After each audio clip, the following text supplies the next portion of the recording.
Welcome in, everyone, to episode 82 of the Battlecats podcast. I'm your host, Caleb Peng, joined by my co-host, Speedy is Chief 2, and my cat, Jeggy. I was going to say our third co-host here, Jeggy. Right? Yeah. I think...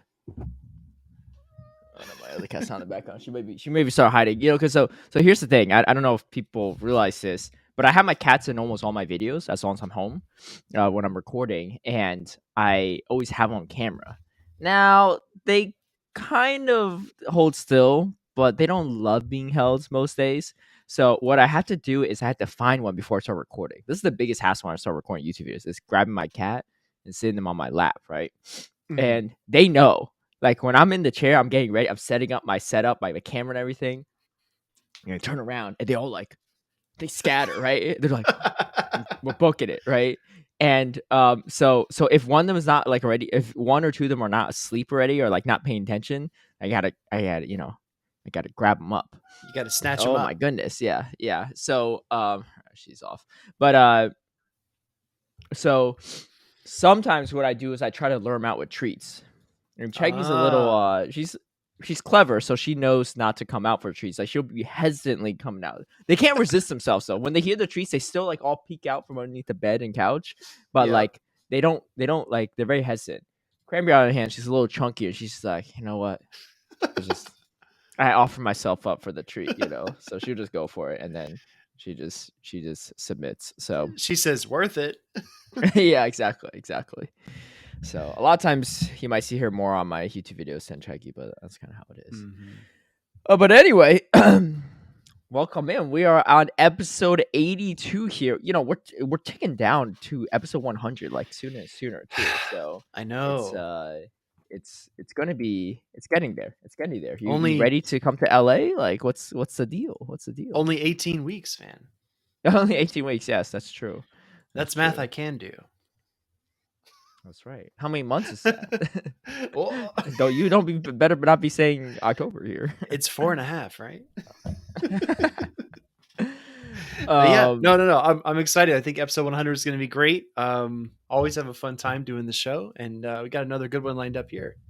Yes, hopefully. I mean, we didn't really get to cover too much tea last week, but don't you worry, we got double the tea this week, so everyone's going to be well caffeinated. Our tea overflows. Yeah, tea overflows. Yeah, Speedy is Chief is the tea master here. He'd be brewing. I if it doesn't exist, we brew it up. That's how it works. Hey, I gotta say, your beer's looking pretty good. Like, it's like already pretty much, like I guess your original beer was like thicker, but like that's a pretty good beer for like most people if they don't have beers, right? Yeah, thanks, man. This is about 2 weeks out, so if you're watching our YouTube version, please subscribe. And also, that's true. You can see the progress here. It's gonna be funny, right? To like look at the past 3 episodes and just compare like nothing, something, a little more something, and just like progress through. Yeah, you're aging exponentially. You're like reverse Benjamin Button. You're just getting like, which means I'm normal. Yeah, it's true. It's just a very quick aging. You're not shaving the soul patch either, right? You're going it out.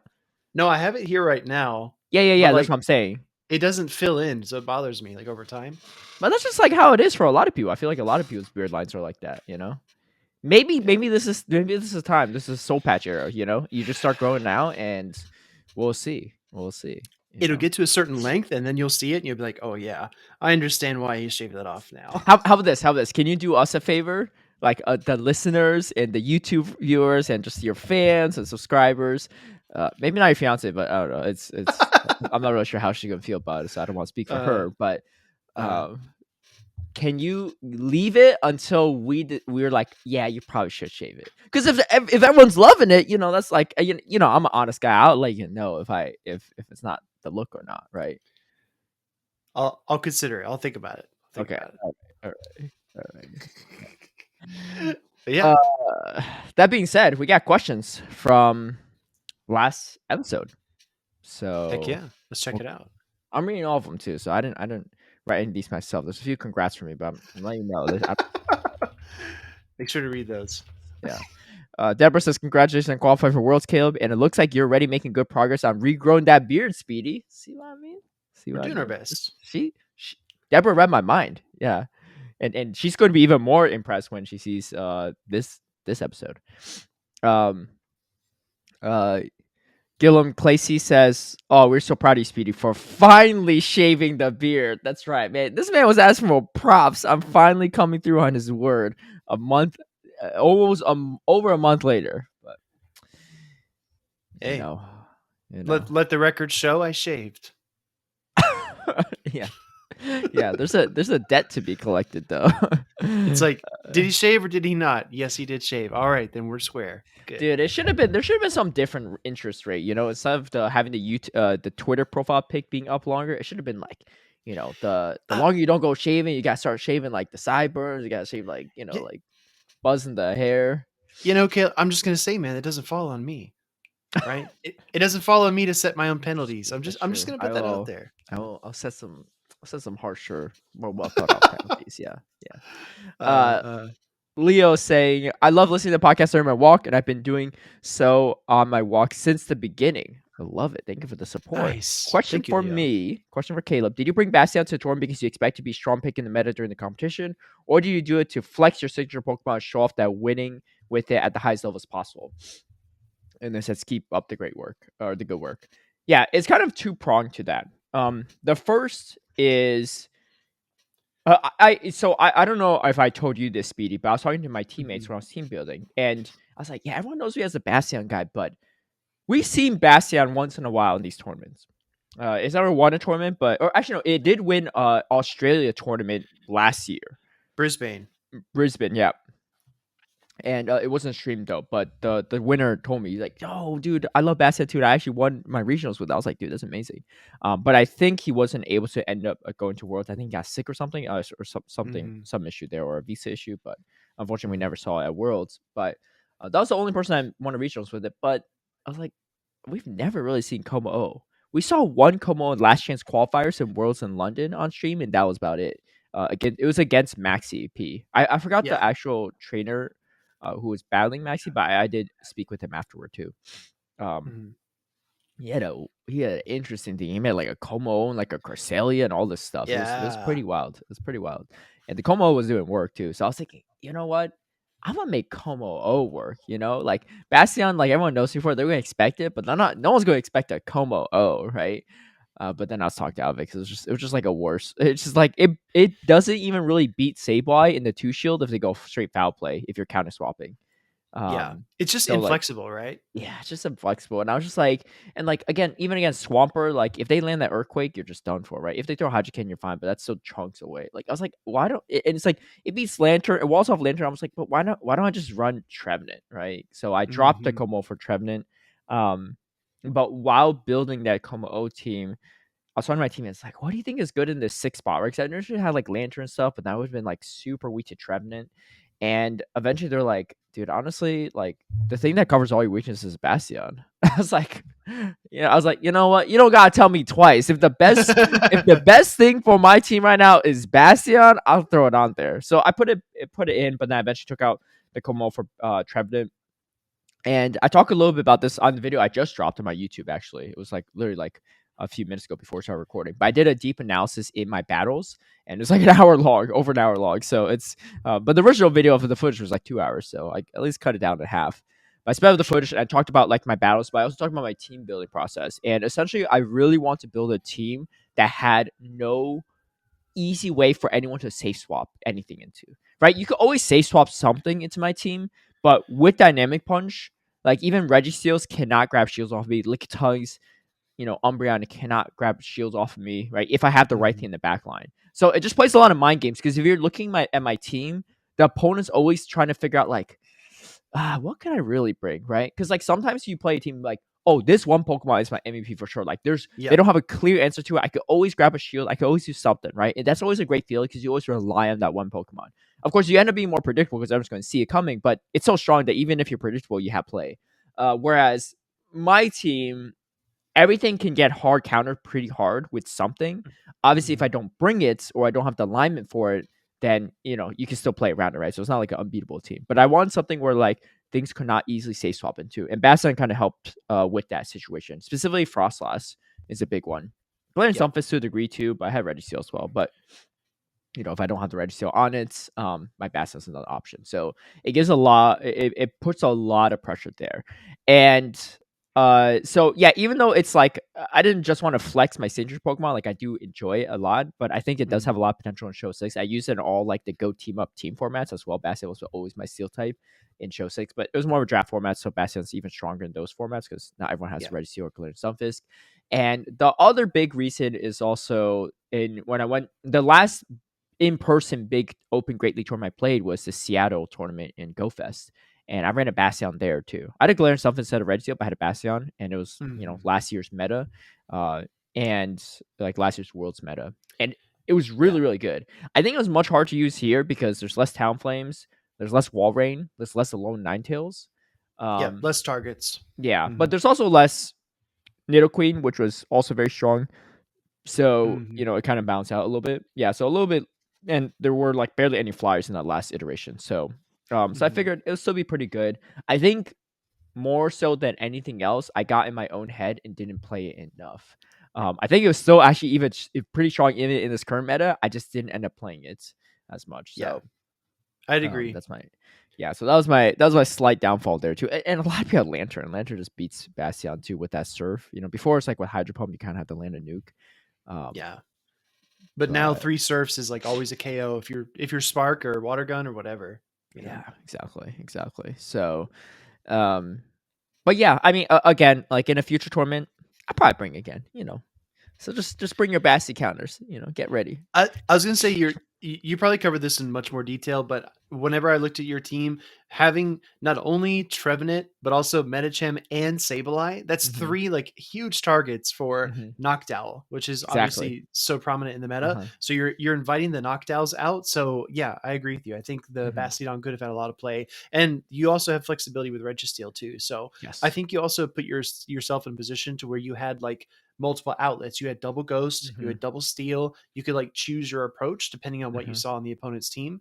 And dude, you were mentioning earlier, a lot of people identify that safe swap early on. I see this a lot in play Pokemon with Swampert. If there's no Hmm. Trevenant on the opposing side, Oh my gosh, you're dude, feasting. you feast. You just switch Hmm. Swampert, you put it in the back every single Yeah. game, and it's like actually really, really strong. The Hmm. only exception I'd say to that is like Altaria. Altaria can like muscle its way through, but even Yes. even Umbreon, right? You Hmm. can you can put a lot of work in against Umbreon with Swampert. Yeah. Yeah. You're absolutely right, and I think it's funny because I feel like Swampert's pretty hard to use in the current meta. Yes. Because of I think it just doesn't have some bulk, and then Noctowl actually kind of hangs in there now. It used to Mhm. not be as clean, but all that neutral damage from Hydrocan is just not enough because the Sky attacks Mhm. just start adding up, and they get to it much faster now. So, Yep. but Swampert's a great example of that too. Yeah, as potential safe swaps. Mhm. But yeah, hopefully that answered your question, Leo. And if you want, feel free to check out my recent video. Because I'll break it down. I'll break it down for anyone that else. Yo, imagine I would be so honored if everyone like brings my same exact team with the same moveset to a tournament. Yeah, Dude, it'd be could you kind of wild. imagine? Yeah, and he's serious too. Like if you're listening to this, obviously Caleb has already produced this and figured everything out. But literally, when we were getting set up, I saw Caleb Peng posted a new video of my subscription feed on YouTube 15 minutes ago, and I was Mm-hmm. like, all right, there it is. So Mm-hmm. that's fresh, hot out the oven, dude. Hot out the oven. Yo, that video took so long to publish. I was publishing for over like 12 hours. It was nuts. Yeah, the It was wild. processing, HD Yeah. processing. So no, not even to upload YouTube. Upload YouTube is actually pretty quick. It's publishing Oh, from good. my Final Cut Pro software. I Oh, think it's yeah, yeah, because of yeah, the VOD yeah. footage, because usually it takes about like 30 minutes to an hour max, right, for my Mhm. longer YouTube videos. But dude, I kid you not, I don't know if I told you this. My San Diego Regionals footage video took like almost 20 plus hours. I left it on overnight, woke up and it was still going. Like I did it earlier in the day and I had to just leave my Wow. computer on because publishing. I was like so, and like I actually canceled it, dude. I canceled it at like about the 7% mark, which doesn't sound like much, but 7% was already like 3 hours, right? Oh my Because I god. canceled like around 7% marks. I'm like, maybe something's wrong with my computer. So I like restart my computer, close all like restart everything. And it's Yeah, still just a slow. I was like, dude, I just wasted 3 hours for nothing, right? I was dude, like, well, what no the videos going heck? up today. That's for sure. Yeah, what But in the world? Dude, that's the worst. I think it's But just VOD footage because I just is it like in downloaded all like the VOD footage from their YouTube and oh, spliced gotcha. together. I mean, they don't produce it in like 2860p or anything. I don't Yeah, know I don't why. know. That's Um, so weird. maybe because it's like still full screen. Cause like I guess like Ah, because usually when I do like my battles, just my phone screen recordings, it's just like it's just like a yeah. vertical screen, right? So it's a little bit smaller. That's my only guess because I think I've definitely made a few. Um, I made a few videos where it was like my stream, my Twitch stream, like VOD, and I like Mhm. edited that up and stuff, or had a lot of it in it. Like the tier list, like my season 13 Yes. tier list, right? And that took a Yeah. while to publish too. So, Yeah. but maybe I just need to get a faster computer. It's been a couple years.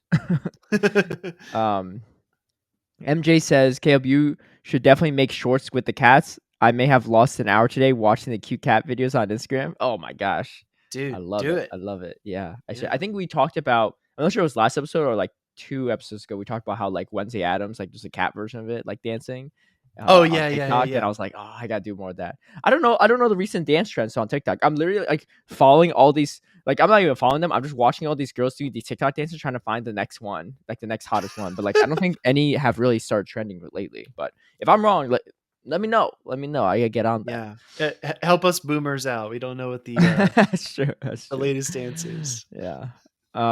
Is there any unreleased? King Duxpo says, is there any unreleased Pokemon you're excited for the shake up?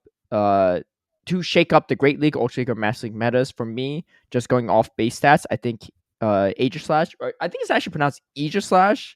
I always say Aegis? Aegislash, but Okay. I think it's Aegislash because I was playing. It's on Pokemon Unite, so that's why I know about that. Okay. It's a Ghost Steel type, or Carpink, which is Rock Fairy, could be interesting. What do you Got you. think? This is a tough one. First of all, KDP, thank you so much for the question. I think Aegis Slash could be really cool. Ghost and Steel is really busted. I think we saw maybe it was from Pokeminers or something. We saw some of the move sets for that appear like a year ago, and then Hmm. I think it changed. But with the right move set, Aegis Slash could be super OP. The one I'm really looking forward to though is Corvic Knight. I think Corvic Knight could be really cool. Oh, that's Same that typing Skarmory looking thing, right? same typing as Yeah, Skarmory, yeah. yeah. But the move pool is interesting. Let me try to look that up while you're thinking of yours. Yo, yeah, I remember. I remember. I think it has like Drill Peck or something. But I remember when Yeah. that someone first told me about it. I almost didn't power my Ultra League Skarmory because like I'm Yes. waiting for the Corvi Knight, right? Because this is a better Skarmory in Ultra League. But I ended up still making the Skarmory for a draft format for Ultra League. But Yeah. yeah, that's a Drill great Peck, one. That's a Drill great Peck, one. Brave Bird. It has Sky Attack. Let me see. Its fast moves don't seem that good. It's got Rock Smash and Peck, but it has to have a better fast move in here I think somewhere. it has Air Slash, right? Doesn't it also have Air It Slash? does have Air Slash. Yeah, Yeah, you're I right. think that's what it has. Air I think it's Slash on Body PV Poke Slam. already. Yo, what? Yo, that's going to be, dude. Speaking of body slam, dude, the thing that pissed me off the most in, I think it was Ultra League. Uh, I think it might have been in Great League Holiday Cup too, but Ultra League Holiday Cup was Celesteela. That thing had dude, I Smackdown body know. slam, dude. That thing was so annoying. It was so Oh my annoying, and god, like you're trying to power through with like a Giratina, but like it's still like there's just dude. resisting everything. It's such It a was on the troll more frail Pokemon. end, but I was just like I was struggling with it with my low Ninetales. Yeah. Oh, of course. Yeah, turn your Yeah. turn your Ninetales into crushed ice. You know. Yeah, it was just crushed water at a certain point. But um, I'm thinking off of like the new games, so it might be a few years before we Mhm. get this. Get this. I'm stuck between two. One, well, you said Okay. two, so I guess I can say two. One is Great Tusk, which you've seen in Ooh. action. Is that Oh the yeah. paradox form of Donphan, right? Oh Fighting yeah. ground type. Yo, it's Hmm. bust. It's got close combat. It's hard. That's probably got counter too, right? It's going to do something. And Yeah, then I it's love got Don Fan. Earthquake too. Yeah, So yeah. It's like a cool yeah. looking Donphan. Um, and the oh my goodness, bless you. Cat just keeps Sneezing. sneezing. Yeah, she's seizing up a storm. I don't know what's going on. Oh my gosh, she got a big booger actually hanging out from her nose. Yeah, gross. Here, you entertain them Cheggy. real quick. Let me wipe this booger off her nose. She's All like right, it's yeah. stuck on her nose. You can't really see it, everybody, but Cheggy's like licking her nose, trying to get the booger off. But yeah, so I think the reason Caleb keeps referencing Great Tusk is because he did use it against me in our Scarlet Violet matchups. But yeah, Donphan definitely one of my favorite designs. I thought the Great Tusk was a great touch as well. But I do agree with Caleb. A lot of these Paldean Pokemon, we did get Scatterbug and I want to say Crab Brawler, but I know that one was introduced prior. But we did get Scatterbug, but I don't think we're going to get another Paldean Pokemon for quite some time, which is a bit unfortunate because they are super, super cool. And I will say as well, we didn't talk about this too much during the last podcast, but in San Diego, there was a lot of attention over on the Scarlet Violet stream. It was the first ever Scarlet Violet stream at an official Play Pokemon regional, and I think they had really good viewership as well, probably like 6 to 8 thousand viewers on that stream, which is really, really nice. But TCG, Pokemon Go, everybody else had like one eyeball turned towards the Scarlet Violet broadcast because we were just curious how that would go. I'm not sure what Caleb's going to recommend for his next pick, but I think maybe like Dondozo might be pretty funny. I'm not sure how that would work. It's like an overgrown Whiscash, more or less, but we'll see what he decides to pick. Is it also a Mud Boy? Is it a Mud Boy? I think it is. Let me see if I can look it up. How's she doing?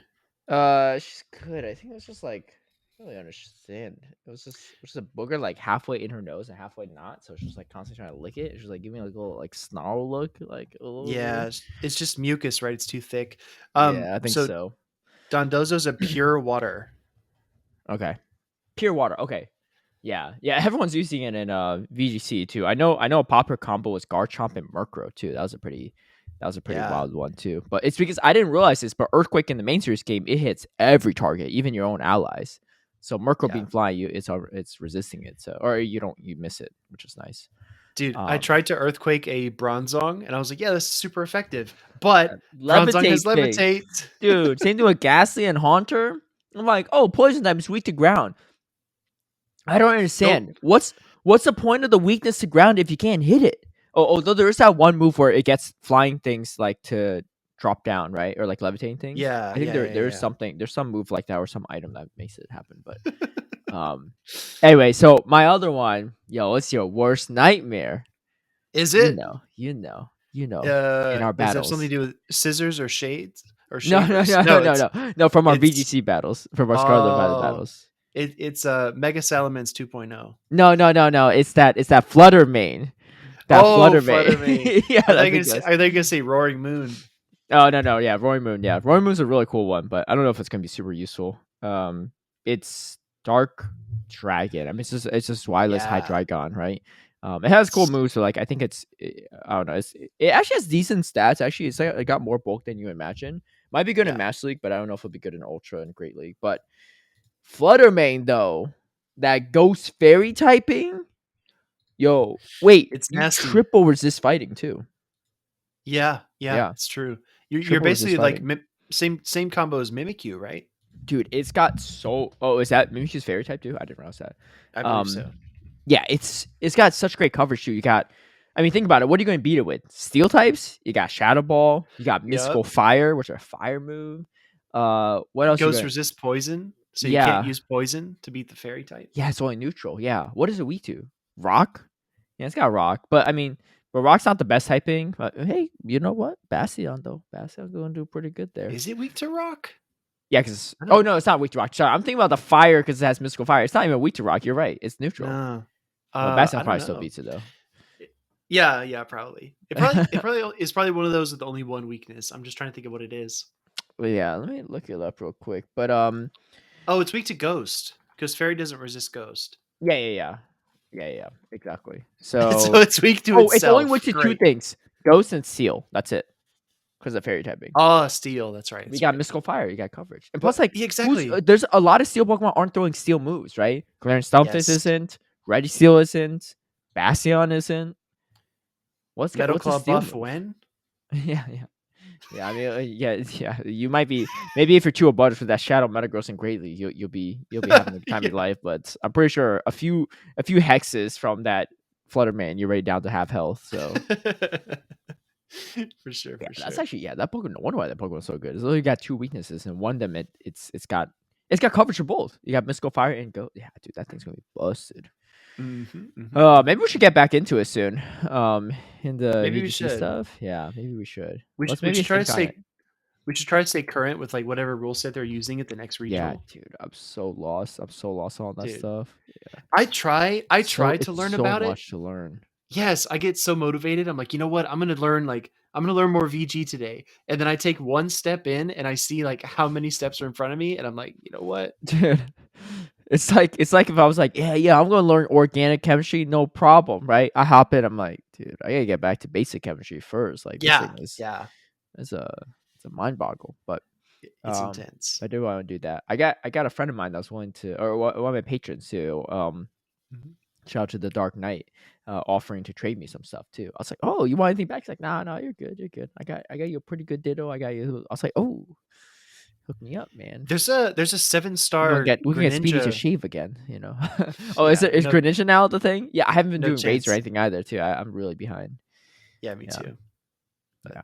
there's always But more to do. But yeah, I guess like long answer short, those Pokemon would be really cool to see added to the game eventually. But like I was telling him when you were helping Shaggy, I think it's just going to be so long until we get more Paldean Pokemon. It's just gonna yeah. it's gonna Well, stink.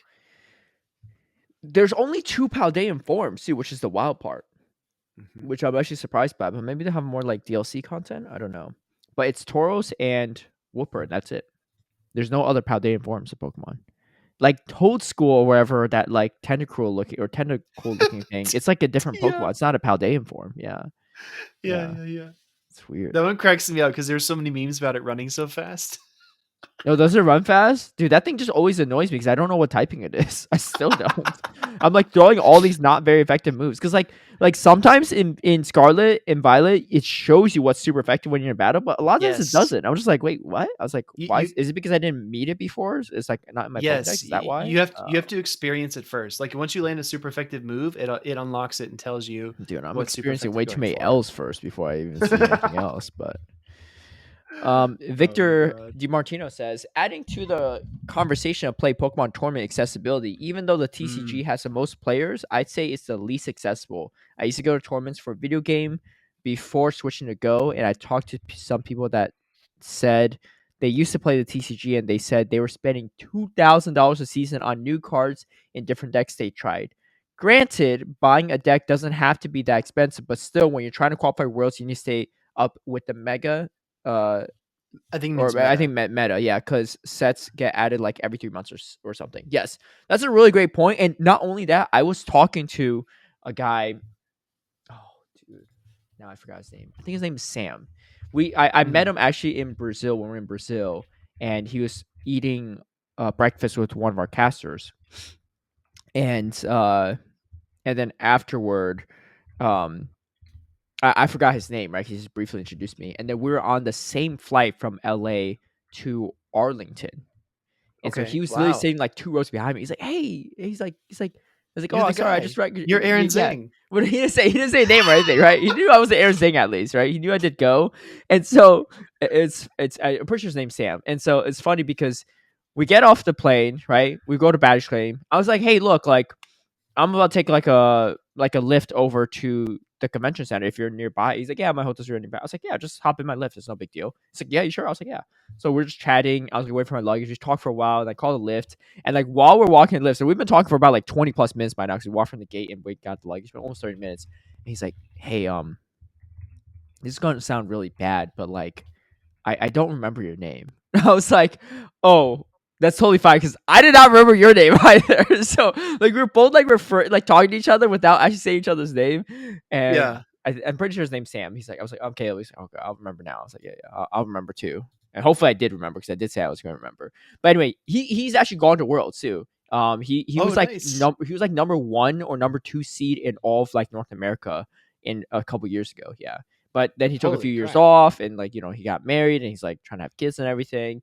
So like he's been playing TCG for a long time. He was telling me about all decks and stuff, and he's like, "Yeah, I got like 2,000 cards in my backpack right now, right? Like I can make a new deck if I need to."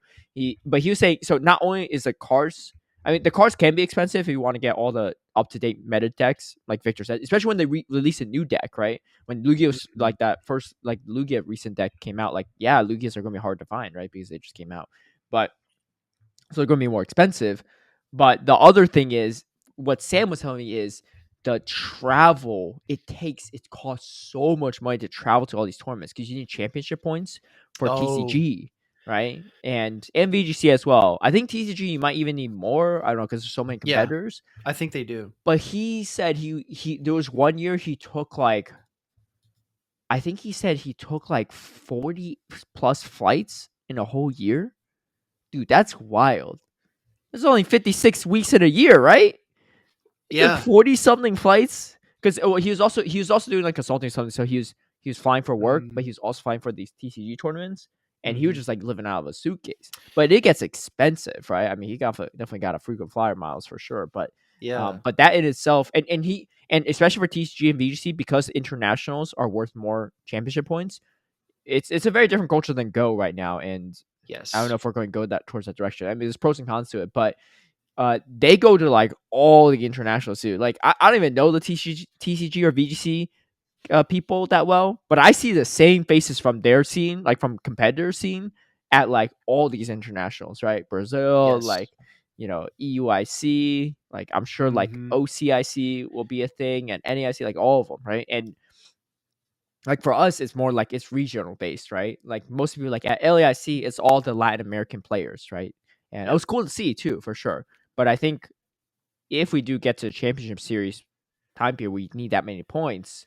You might see a lot more North American players traveling and everything too. And yeah, Yeah. it gets expensive just traveling, doing all that I stuff. think I think that's a really good point because when you buy the trading cards, unless you go to like a specialty store or you go like on eBay or something and you buy like the card that you need, if you need a particular, Pokemon, a particular energy, particular whatever card, you can get those cards, but at the same time, if you just buy the packs, it's essentially like playing Pokemon Go, but the only way you get your Pokemon is through raids. The Hmm. only way you could get a Pokemon is to pay for a raid Yep, pass, right? Because you exactly. have to buy the packs. So I understand where it could be super expensive. There was that young trainer, young female. I think her name is Piper, I believe. But Oh yeah, she, yeah. She do ran you remember? The Mewtwo deck, right? Yeah. Do you remember Yeah, the discussion around her and how much she had won? dude. Yeah, she She won two regionals already, and she still couldn't qualify for Worlds. She and, won and two that's regionals. that's not 128 Pokemon Go players. That's not Yeah, 250 VG players. That's over a over thousand 1,000. person regional. Dude, we only have 128. I didn't even get first place, and I got qualified for Worlds, right? Like easy peasy, right? But yeah, You she's got to go to all these other ones. Yeah, Yeah, you basically sweep 2,000 person tournaments and you still aren't qualified for the world championships. dude. That is BS. Come Yeah, on. Come yeah. on. No, it's it's tough, and I do recall in my conversation with Sam, he was also saying, and I've talked with other VGC and TCG players and casters as well that said this. It was much easier to qualify for Worlds when they had local events because then you had to travel as much. So you get championship points Mhm. from participating in local events too, like in your town or your city, whatever, something you could drive to instead of actual like a regional or like an international, right? Like regionals are True. supposed to be for your region, right? But I feel like at this point in day, and international too, right? For your international area, it's now it's just like you just go to wherever you can, right? It's not like the regionals on the Mhm. West Coast, people on the West Coast go to it. People in Midwest, they go to Midwest one. Um, I mean, Pokemon Go, it's still a little bit like that to a degree, right? I think a lot of players, like a lot of people in San Diego, was their first regional because they're on the west side Yeah. of the country. But even then, you'll see a lot of people traveling to these. I mean, like I don't know how many regionals has Arrow been to so far. Did he go to Yeah, Baltimore? He went to Baltimore, right? yeah, we have a Baltimore, core. Salt Lake City, Yeah. Arlington, L.A. or San Diego.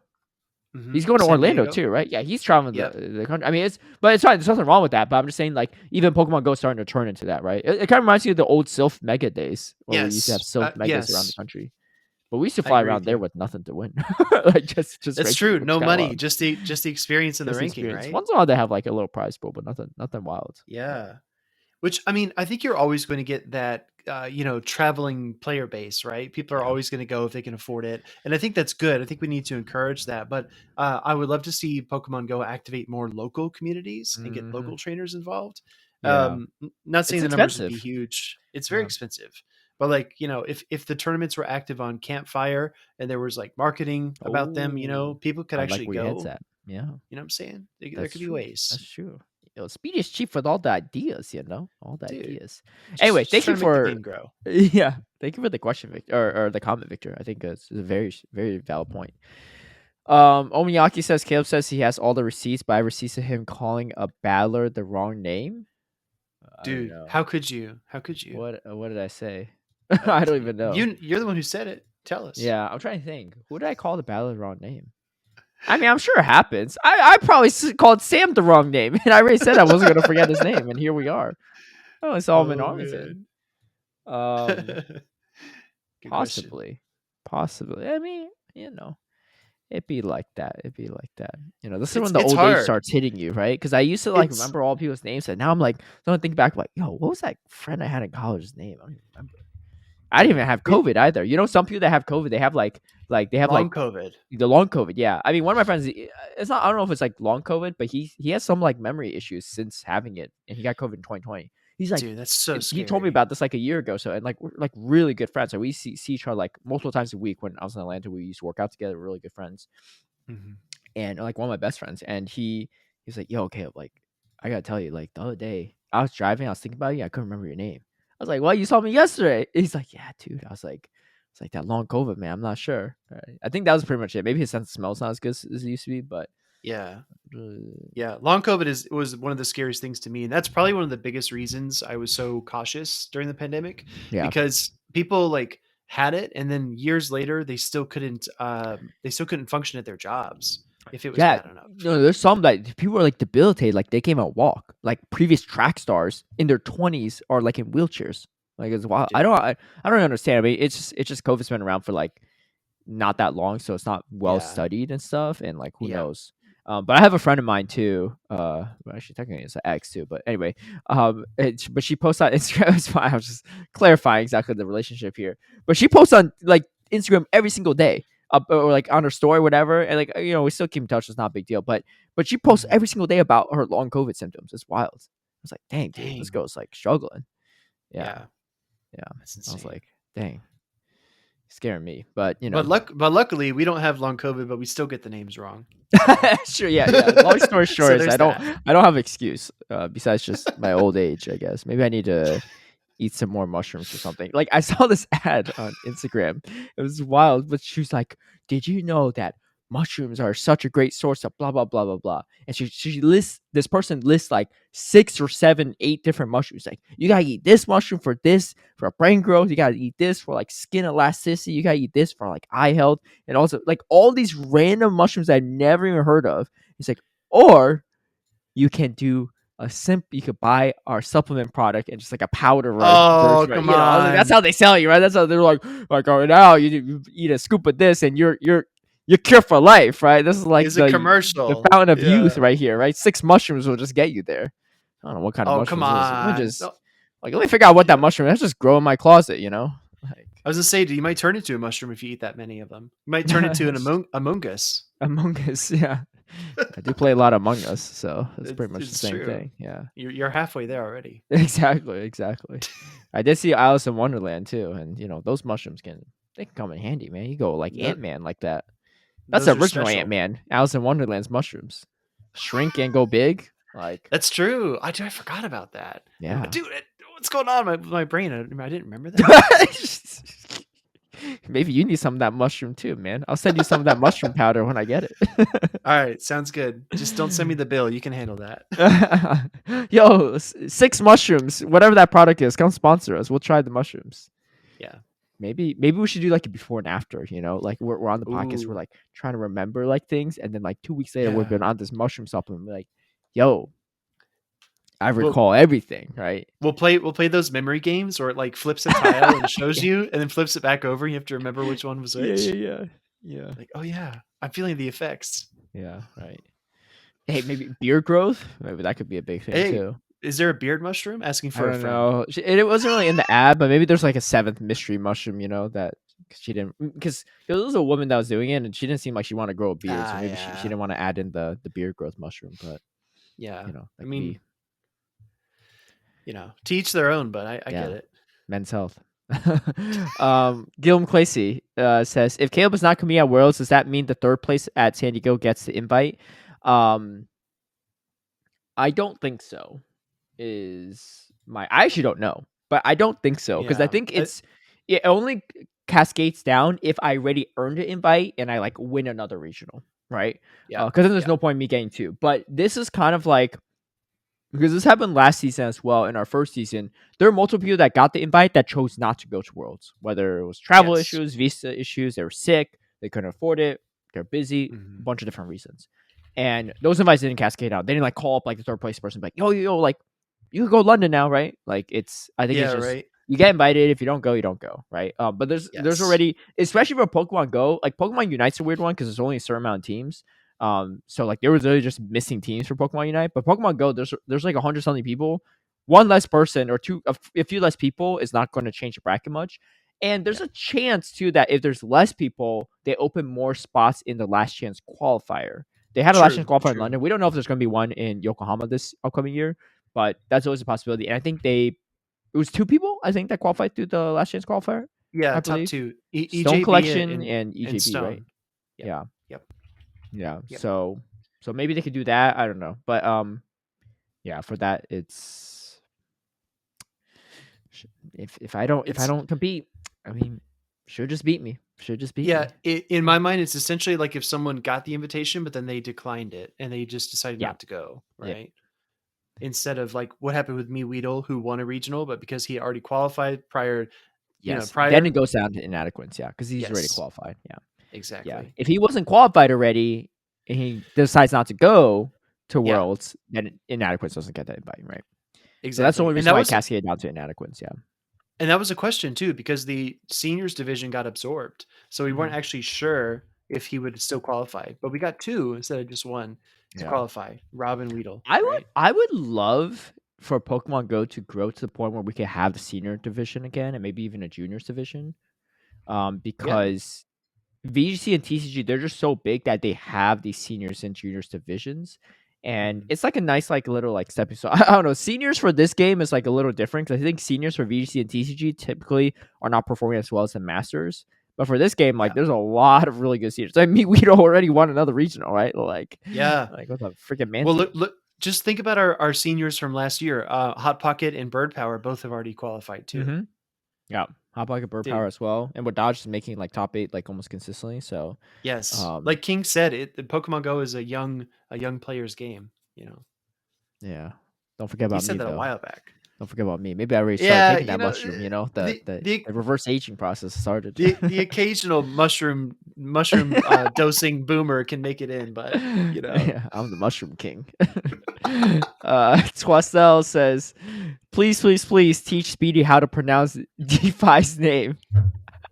what? and What is then it? and then MJ commented underneath saying, uh, they're writing the Greek letters like the Greek letters or D DeFi. Phi Even E. with not participating in the Greek system in my uni, I recognize her in-game name right off the bat. Yeah, I recognize that too because DeFi was a sorority on our university campus too. You Yeah, say but you say like a lot of people say DeFi, which is fine. Defy. You say Defy. DeFi, right? I don't know where does the duh come from. It's not. It's like it's. I don't understand. Like Dude, it's because I I got don't. style, dude. Come on. What? How do you say Donald Duck? You're not saying Donald Duck, right? You're saying Donald Duck. What do you mean It's DeFi? DeHonnold. It's DeHonnold. Donald. It's like, maybe it's that the Mississippian Speedy. Oh, Yeah, come on. yeah. You always say Duffy, and I feel I don't remember it was Twastel that said it or so. I feel like at least other people said it too. Like, yo, why is Speedy always saying Duffy instead of DeFi? I'm actually really curious. I think DeFi listens to the podcast too, so She I'm curious. does. She Definitely, does. what are your thoughts? Right? Do you like the Duffy or do you like DeFi? Or what's the situation? Right? I think she's just too polite because she's never once corrected me. She's never ever said D Phi E. Yeah. Yeah. But maybe now she'll be like, wow, now that they're giving me the opening, let me Yeah. grill Speedy here a little She's like, bit. this has been on my mind DeFi. for so long. Yeah, I'm so yeah, sick of it. Yeah. yeah. I'm not sure where you got the Duffy from. I think you're the only person that says it too, actually. Oh man. It makes me unique. Thanks. That's true. That's true. You're the only person to shave a beard too from a GBL bet, to my knowledge, too. So you're just racking up the uniqueness We're here. we're making history out here, man. Come on. That's true. That's true. So, yeah, yeah, but DeFi, Yeah. but yeah, I'm curious. I was gonna say something too about now I'm blanking, but anyway. Oh, okay. Twasel's All asking right. another question too. What happened to the weekly Scarlet Violet showdowns? Also, still waiting to see if you guys will implement my idea. Wait, what was his Mhm. idea? Oh, Tastewell wanted us to do a Tastewell. GPLA style showdown once a week where we play blind teams of Oh, 3, best of 3. blind teams of 3, best of 3. Yeah, The problem that is could be like I don't know fun. how to like showcase it on this. I guess we could just like I guess like a video edit some Yeah, stuff. Maybe we'll you save it for a could. special occasion. Maybe like on episode 100, we do a Yeah, showdown. Look, there's we could already turn them. enough. That Twastel brings up a great point. We'll get more into this later because it's been so long since Battle Speedy in GBL. I don't remember the last time. Our elos are just way too different these days. We just don't even cross the same like 1,000 rank mark. But Well, just you stating know, facts here. I'm just stating facts. no. Oh, dude, I was gonna tell you. Yeah. So, during my stream yesterday, I was playing Lantern Uh-huh. with Obstagoon and Trevenant, and I beat your team not once but twice. Which As team? soon as I Which team? see, the Trevenant lead, and then I Oh, you're talking swapped about the old team though. into The my old own team's Trevenant, the old and the team's super weak to Obstagoon. Shadow Drapion comes in. I'm like, all right, I won this game Yeah, but twice. but but the new team though, the new team, Never heard of it. you're going to hate this. Noctowl, Sableye, Umbreon. It's a Trev Oh killer, yeah, baby. Dude, I'm just yeah. deforestation coming in, coming in hot. You got no play. All right, you win the lead. You come in Obstagoon for sure, right? Into Sableye safe swap. You have Sure, to burn a sure. shield, right? Or take a Yeah, return. You're but then down shields now. Noctowl beats you, right? Without spending a shield. Even if you boost, right? It's not the end of the world.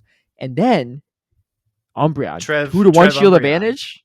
Yeah. Yo, I got people catching foul plays on their Trev in the back, and I was like, dude, don't mind if I do, right? I'll snarl you down. Dude, Dude, it's Umbreon's a such a beast. it is, What yeah. when did you decide that it would be useful? Was it after Toronto, or did you just like pick it up because you saw in the current meta? It'd be good. No, I literally made it like last week. Right But on I'm saying Thursday. like The what was your inspiration? well, I was just seeing like I haven't played Open Great League this season, right? So I wasn't even sure what to run because they Yeah. had like other cups, but because I think I was just worried about queue time, so I just wanted to do Great League, and I was just brainstorming. I was like, you know what? Noctowl Double Dark is pretty good. There's not a lot of Charmers, right?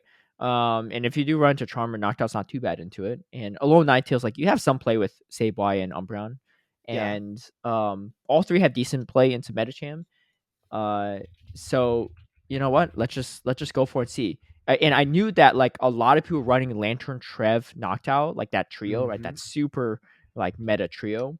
Yeah, And I the was just thinking triad. like I was like, yeah. So like yeah, Triad. I was like, but if there's a dead weight Trevenant on their team, we're good to go. And I say swap to Sableye. Trevenant's best matchup against that team is Sableye, which is not great Hmm. anyway. But if I'm say swap to Sableye, they're never staying in. They're never bringing a Trevenant in there, right? So yeah, I even avoid that matchup. So I was just thinking back in my mind, this could be pretty good. And one of my really popular teams back in the day, before like Weather Ball was a thing for Ninetales, Mm. is Noctowl Double Dark. Or no, not Noctowl, Tropius Double Dark. So I had that Mm. Tropius Double Dark team for the longest time. I really enjoyed it, and it's essentially another Flyer Double Dark team. And so I ran it. Gotcha. I was killing with it, and my patrons were like, "Oh my gosh, this team's like cracked, right?" And they're like climbing with it too. And I played it on the Pokemon Go stream as well for Go Battle Yeah, you weekend. did. You Yeah, did. yeah. So that's the team. I literally Okay. played that every single battle. Yeah. I have a bone to pick with you about the stream as well, Well, what happened? What happened? I dude. gave some Three misdirections, but 3 hours of Caleb Peng battling, and we Demacia. got one Oh, Bastiodon we got game. one Bastia. I did lose it there. I think I One. misplayed it too. I forgot what I did there. I think I shielded something I shouldn't have shielded. Talk about false advertising, dude. Jesus. Look, look. I'm a well-rounded guy. I'm not just about the Bastion. Yeah, I'm more Uh, than just Bastion. We're about to transition to our next topic really smoothly here. But speaking of smooth, Manning says, "Nice beard, though." That's yo, his comment. Manning. Man, that's the homie right there. What's up, Manning? Good to see you. That's true. That's true. He took a Appreciate the he got he support. got his he got his message deleted What? from remember from the Twitch stream when he said nice beard though? Yeah, Oh, or that's nice right. That's beard. right. That's right. Yeah. Where did you post that? Did you actually thank someone from the Pokemon company for like I sent it to our production team and they laughed. oh wait, where did you post that? Is it in Discord I'm in or a separate one? No, it was DM. It's DM. Oh, gotcha. Oh, Yeah, yeah, the yeah. privacy, man. I I got you. I got a few chuckles out of it, which is good. Yeah. I wanted to see their reactions, but I can't. I just can't. Secret. But speaking of Go Battle Weekend, we had the awesome opportunity to stream 3 hours of our battles on Go Battle Weekend this past Saturday too. So if That you was didn't great. tune in, it was on the official Pokemon Go Twitch channel, and it was kicked off none other by Beardless Speediest Chief 2. A beard recovery Beard speed chief recovery, too. beard recovery. Yeah, But What was your no, it experience was on that? great. It was so much fun. So essentially, what we did was for 3 hours, myself, Caleb, HM London, and Softove got to showcase our Go Battle League battles. We kind of talked amongst ourselves about what league we wanted to play. I focused on Great League. I think that London played mostly Master League, maybe Did some entirely Ultra Master League, too. He did and some a a little little bit bit of Ultra. Ultra. Yeah.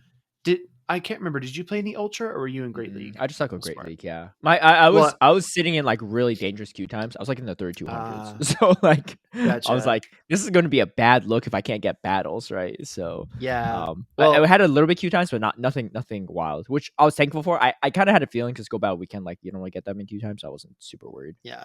Yeah. Well, I think we mostly focused on Great League then, but the goal was really to have like an informative stream, right? Like we're doing our Go Battle Day battles. You can join us. We can talk through the matchups about like why we make certain decisions. I had some really fun like close wins in some pretty interesting games, but we gave Hmm. away these awesome codes in the chat as well, which is really cool. We actually gave away 40 of these codes during the Hmm. day, and each one had an elite charge TM, which is actually Mm. pretty sick. And I You had to know be one like of the some lucky people, few for sure, though. yes, it was like very very limited. But on the same token, though, I felt like it was cool because if you're used to watching the Play Pokemon productions, right, you're used to a lot of pomp, a lot of circumstance, right. There's a lot of production value that goes into it because there's a whole team behind it. But it was cool to just like kick back, do our Go Battle League battles, try to be informative and get people involved. I think we had like 900 plus viewers at several points, which Hmm. is actually like Yeah, pretty I think sick. you pulled in the most amount, to my knowledge. Yeah, that was probably when it was early and people didn't really realize what was going on with the code, and then they probably got like a little discouraged as You time went turn them on. They're off. like, "Oh, I don't think I can win it, so I'll just come back later," you know. Yeah. But no, honestly, we're like Caleb said, we're like super grateful to Niantic for that opportunity because Mhm. they put a lot of trust in us, like as individuals, Yeah. to not have like another window pop up and like play some True. music that's like really offensive or something, or like Yeah. make a mistake or screw something up. So huge shout out to Niantic, and Caleb did a great job on his stream, even though he played no Bastiodon, which is I fine. had some interesting moments. I had one shield KO as well on my opponent. So it's a knockout Oh, mirror, nice. and I Oh, knew I this would remember that. happen because it happened to me the night before. And so essentially, if you both have high rank knockouts, you both get to a third sky attack if it goes unshielded. And if you throw it first, a lot of times they try to wing attack you down. Yeah. Because you either wing attack down or they throw and you shield and you get switch advantage with the wing sky attack. But I knew that they're probably literally at 1 HP because I've seen that matchup happen to myself. And I throw it and they shield and it gets a shield KO and just dominate from there. But it was a pretty cool Dude. moment. I saw Feels I saw good. Ross posted a clip where he was trying to take switch advantage in a Shadow Drapion mirror, It was and with my they team too. you saw it, you It saw was it. yeah, I saw it. Yeah, it was the Trevenant and Shao Drapion Bastion team. Yeah. Yeah. They threw the freaking Aqua Tail and he got shield killed, and he was like, Mm-hmm. "No!" Yep. Yeah. That was funny. Yeah. Oh my I gosh. did see that too. So yeah, it was a great time. Hopefully more to come. I'm sure I know the codes might be a little frustrating for some people too. Yeah. It's kind of hit or miss, right? I don't think they could throw out that many elite TMs, right? Like they can't throw out Yeah. like 5,000 elite TMs. I don't even mean by exaggerating. There were like probably over like 5,000 unique actual viewers there, so it actually Oh could have been yeah. 5,000, right? Um, so I don't know. I mean, I guess the other side of it is maybe they don't give away elite TMs; they give away other items are kind of nice. Mhm. So that could be a good one. I mean, that could be a better option too, just so people feel satisfied. It does feel kind of weird because you're like trying to type in the codes as fast as possible. They changed up the system a little bit when I was on stream, but when Yep. yours was on stream, it was like a code pop up and be like, dude, it's a scramble fest, right? Yeah. Jonkis Well, was the ready thing because I saw he posted about it on Twitter that he the got one. the thing is, right? Like, for so many years, Pokemon Go had not really streamed anything besides Mhm. Community Day on that channel. And then when they did the first regional, I remember for a few moments the stream title was actually Community Day, whatever it was, Yeah, yeah, yeah. 2018 or something Was it like like a that. Go Fest, I think even? Go Fest, yeah, Yeah, you're it was right. like 2019 or something, like, something wild. Um, so I felt like it was really cool for them to activate the channel just Mhm. for PvP Yeah. on that weekend. And I think that's like a honestly, if you look at the positives, that's like a net positive for PvP in general. I think Mhm. that's a huge step. Yeah, and I feel like PvP too, and maybe I'm biased here, but I feel like it's better as a Yeah. streaming content than, like, walking around in the park. Because like, the quality of walking around, like, IRL streaming while catching is, like it's just, like, you're not really looking at anything, you're just looking at a phone screen, right? And so, like, there's Yeah. not as much going on.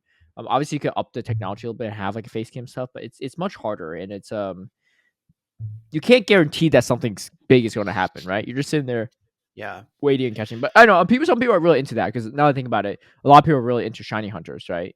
And VGC and stuff True. too. Which I Well, also am curious because I feel like shiny hunting is so easy in Scarlet and Violet. Like, does that kill the streamers' content? Like, yeah, they get like shinies faster now, but like, dude, like what's his name? Reversal was going for that shiny Phoebus for years, right? And like people just sitting there for years. If he got the shiny Phoebus in like a day or 2 weeks, yeah. What do you what about do all then? that content? Yeah, what would you do? It's kind of how I Interesting. feel about what's his name? Cowboy hat Caterpie. Oh yeah, yeah, yeah, If they yeah. ever give a cowboy hat to Caterpie, what is What that guy then? going to tweet about anymore? True, true. That's the golden goose, right? Yeah, yeah, Um, I also think like from a brand risk perspective, they're always looking at, how they can minimize risk. And if mhm, you're like out in public, there's no telling what somebody's going to do. If yeah, somebody's going to like shout something or go streaking mhm, or whatever, and you can't really control that IRL. So, mhm. just, Exactly, just thought. exactly. Yeah, that's such a good point. I didn't even think about that, but you're totally right. And like Dude, DMCA music, like that can happen all the time where people yeah, just playing I music.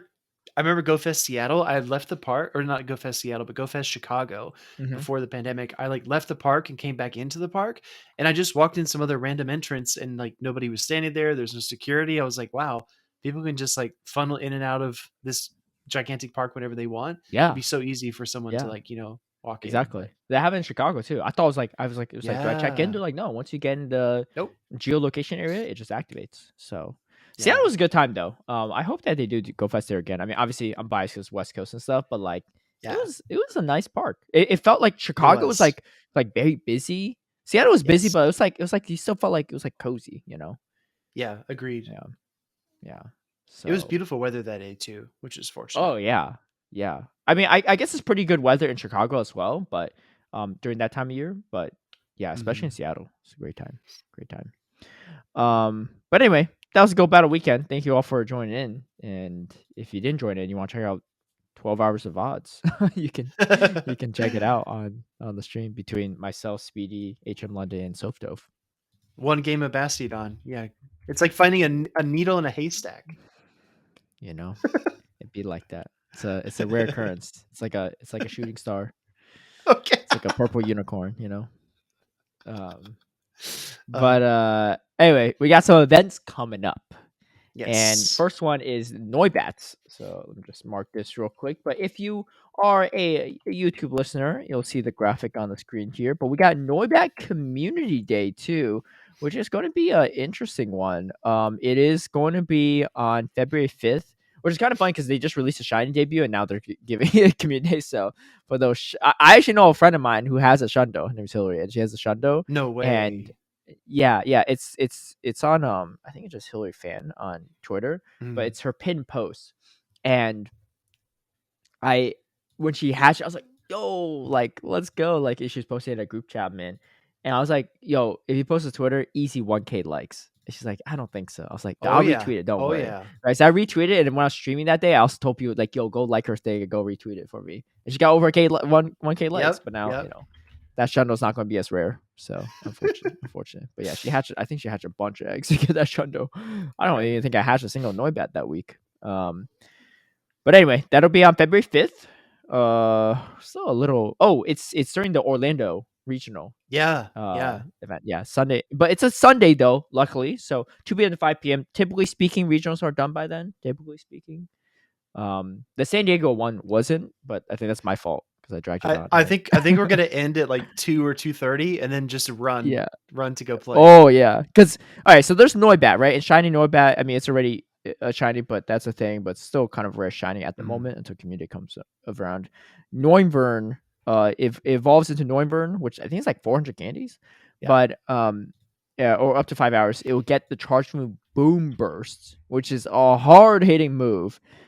In the main series game, I think it's somewhere a little bit between Giga Impact and Hyper Beam to my Jeez. knowledge. I think I looked at it. So it's probably going to be like a nuke move, like Hyper Beam or Giga Impact. Yeah. Is it going to be useful in PvP? Probably not. But, it is what it is. What is it? Dragon flying typing? Dragon flying, correct. Dragon flying, yeah. So typing's great, but I don't know. The move might not be super good. Maybe they'll change a move in the future, or I think it does something specific in the main series game. I can't remember. Mhm. But yeah, but here's the big one. Yeah. Triple Stardust. Dude, Triple I'm Stardust. shocked. We doing Stardust bet? We doing Stardust? Dude, Bet are or we? what? Are we? Yeah, Dude, we should. once you We see should. once you see how many Ultra Balls I have, you're probably gonna back out of the bet. So don't ask How me how many many you Ultra got? Balls. No, no, no, How? no, no, no. Come on. I got no fears here. I don't mind giving you the info if you don't want to share with me. Don't. Dude, come I on. live on a Pokestop. But you don't have as mess many with this. ultras as me, my guy. You sure? I mean, Yeah, I'm it's sure. true. But you go and catch so many Pokemon, right? I mean, look out. But no, dude, I'd love to do another catch contest. I usually do pretty well with those. Oh my gosh, I messed up. I messed up big time. Uh-oh. So I went to spin the stop. I was like, yo, I got the stop, right? I had an extra egg slot. No! I did this literally the other day too. I haven't collected a 12-kilometer egg in so long because I keep doing this. Well, you just have to go. You just have to go walk Well, now. the problem is I incubated with my Infinity Incubator a 5-kilometer egg, so I had to hatch that now instead of like a 2-kilometer egg, right? I wouldn't feel as bad if I did. I mean, I keep doing. Well, now you just got to go but I was walk, playing this Caleb. for like a while, huh? You got to go walk. You know. I guess so. I gotta- haven't moved in a hot second. You must walk to hatch the eggs, right? I got 585 Great Balls and 770 Ultra Balls. I probably have less than you. What you got? Right. What you got? You got more Great Balls. The thing is, than me. I don't have any home spawns. So I don't have nothing to use this stuff on. I only have 12 Great Balls, but I have 1,476 Ultras. Y'all hear this, right? He's got a ton more Ultra Balls, and that's going to be just doubly as embarrassing once he loses his bet to me. All right, let's do it. How about this? I got it. The loser has to power up a Pokemon of the winner's choice. All the way to level 50? Something reasonable. I mean, it doesn't have to be, I guess. Okay. Let's say if I want you to run like, I don't know.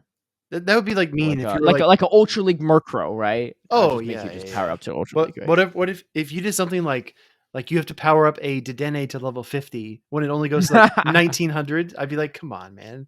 Yeah, I wouldn't do that. All right, it's gotta be okay. It's gotta be something that might be relevant that you haven't used. I mean, for you got all it does. Maybe this is a worse bet for me, dude. Almost 13. What would you make me power up?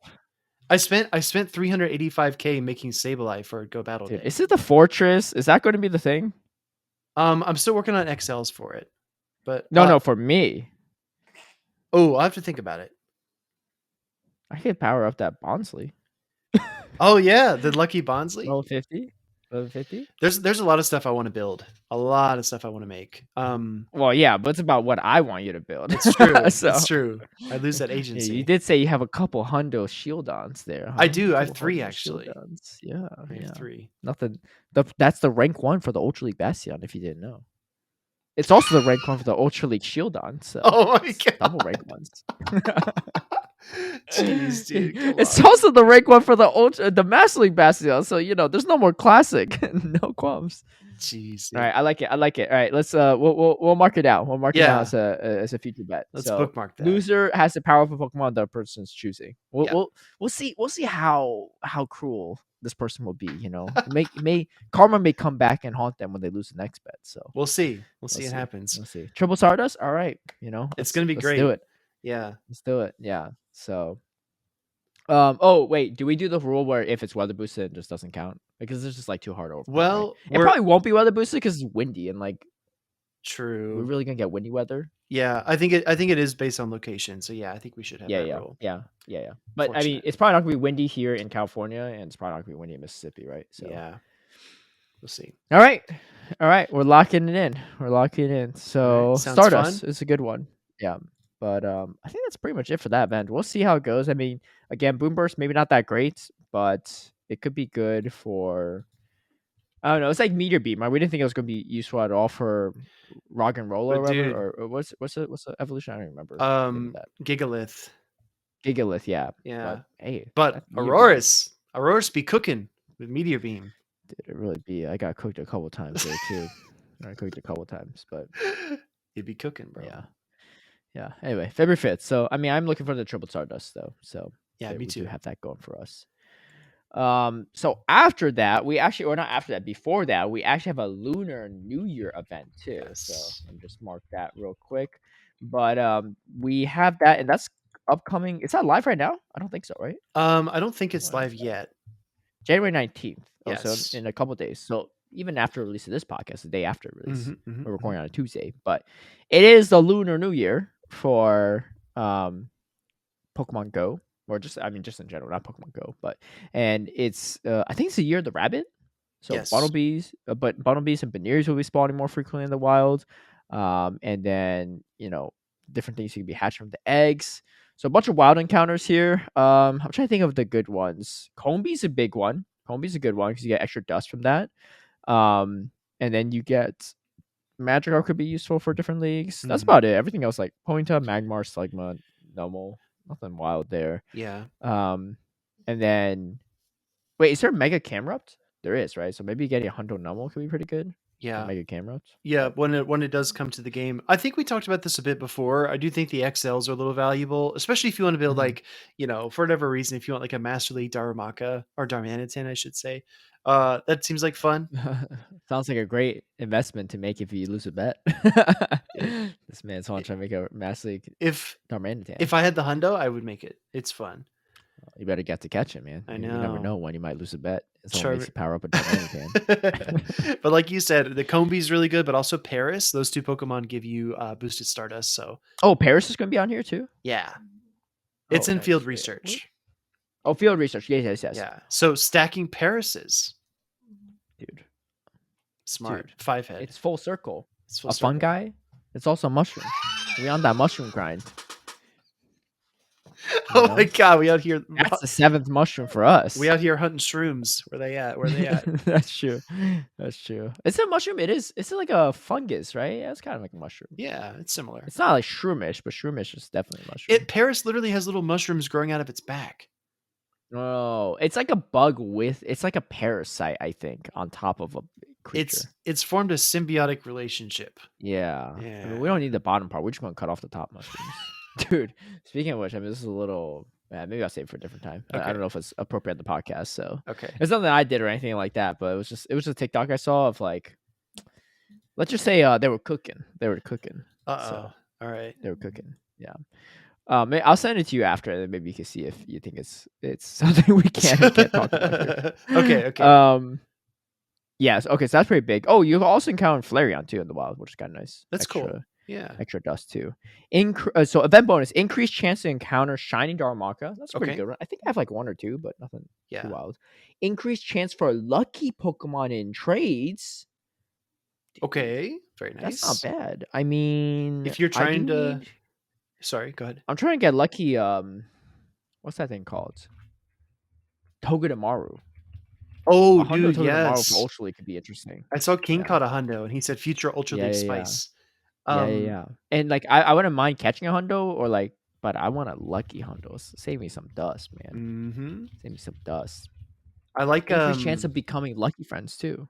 Yeah, I think if you're trying to level up, if you're trying to go from 48 to 49, you need the 100 luckies. I think this is a good time to like increase your trainer level as well. Yes, absolutely, you do. And increased chance of getting lucky friends. So even if you don't get them from random trades, you get lucky friends to it. You do trades from that. That's another lucky trade right there. 2 times Stardust from opening gifts. 1 additional special trade made a maximum of 2 per day. Okay, that's kind of not too bad. I mean, we had a Yeah. whole GBL season of that, so like I'm like not as impressed by that, but it is kind of nice to have that again for this event.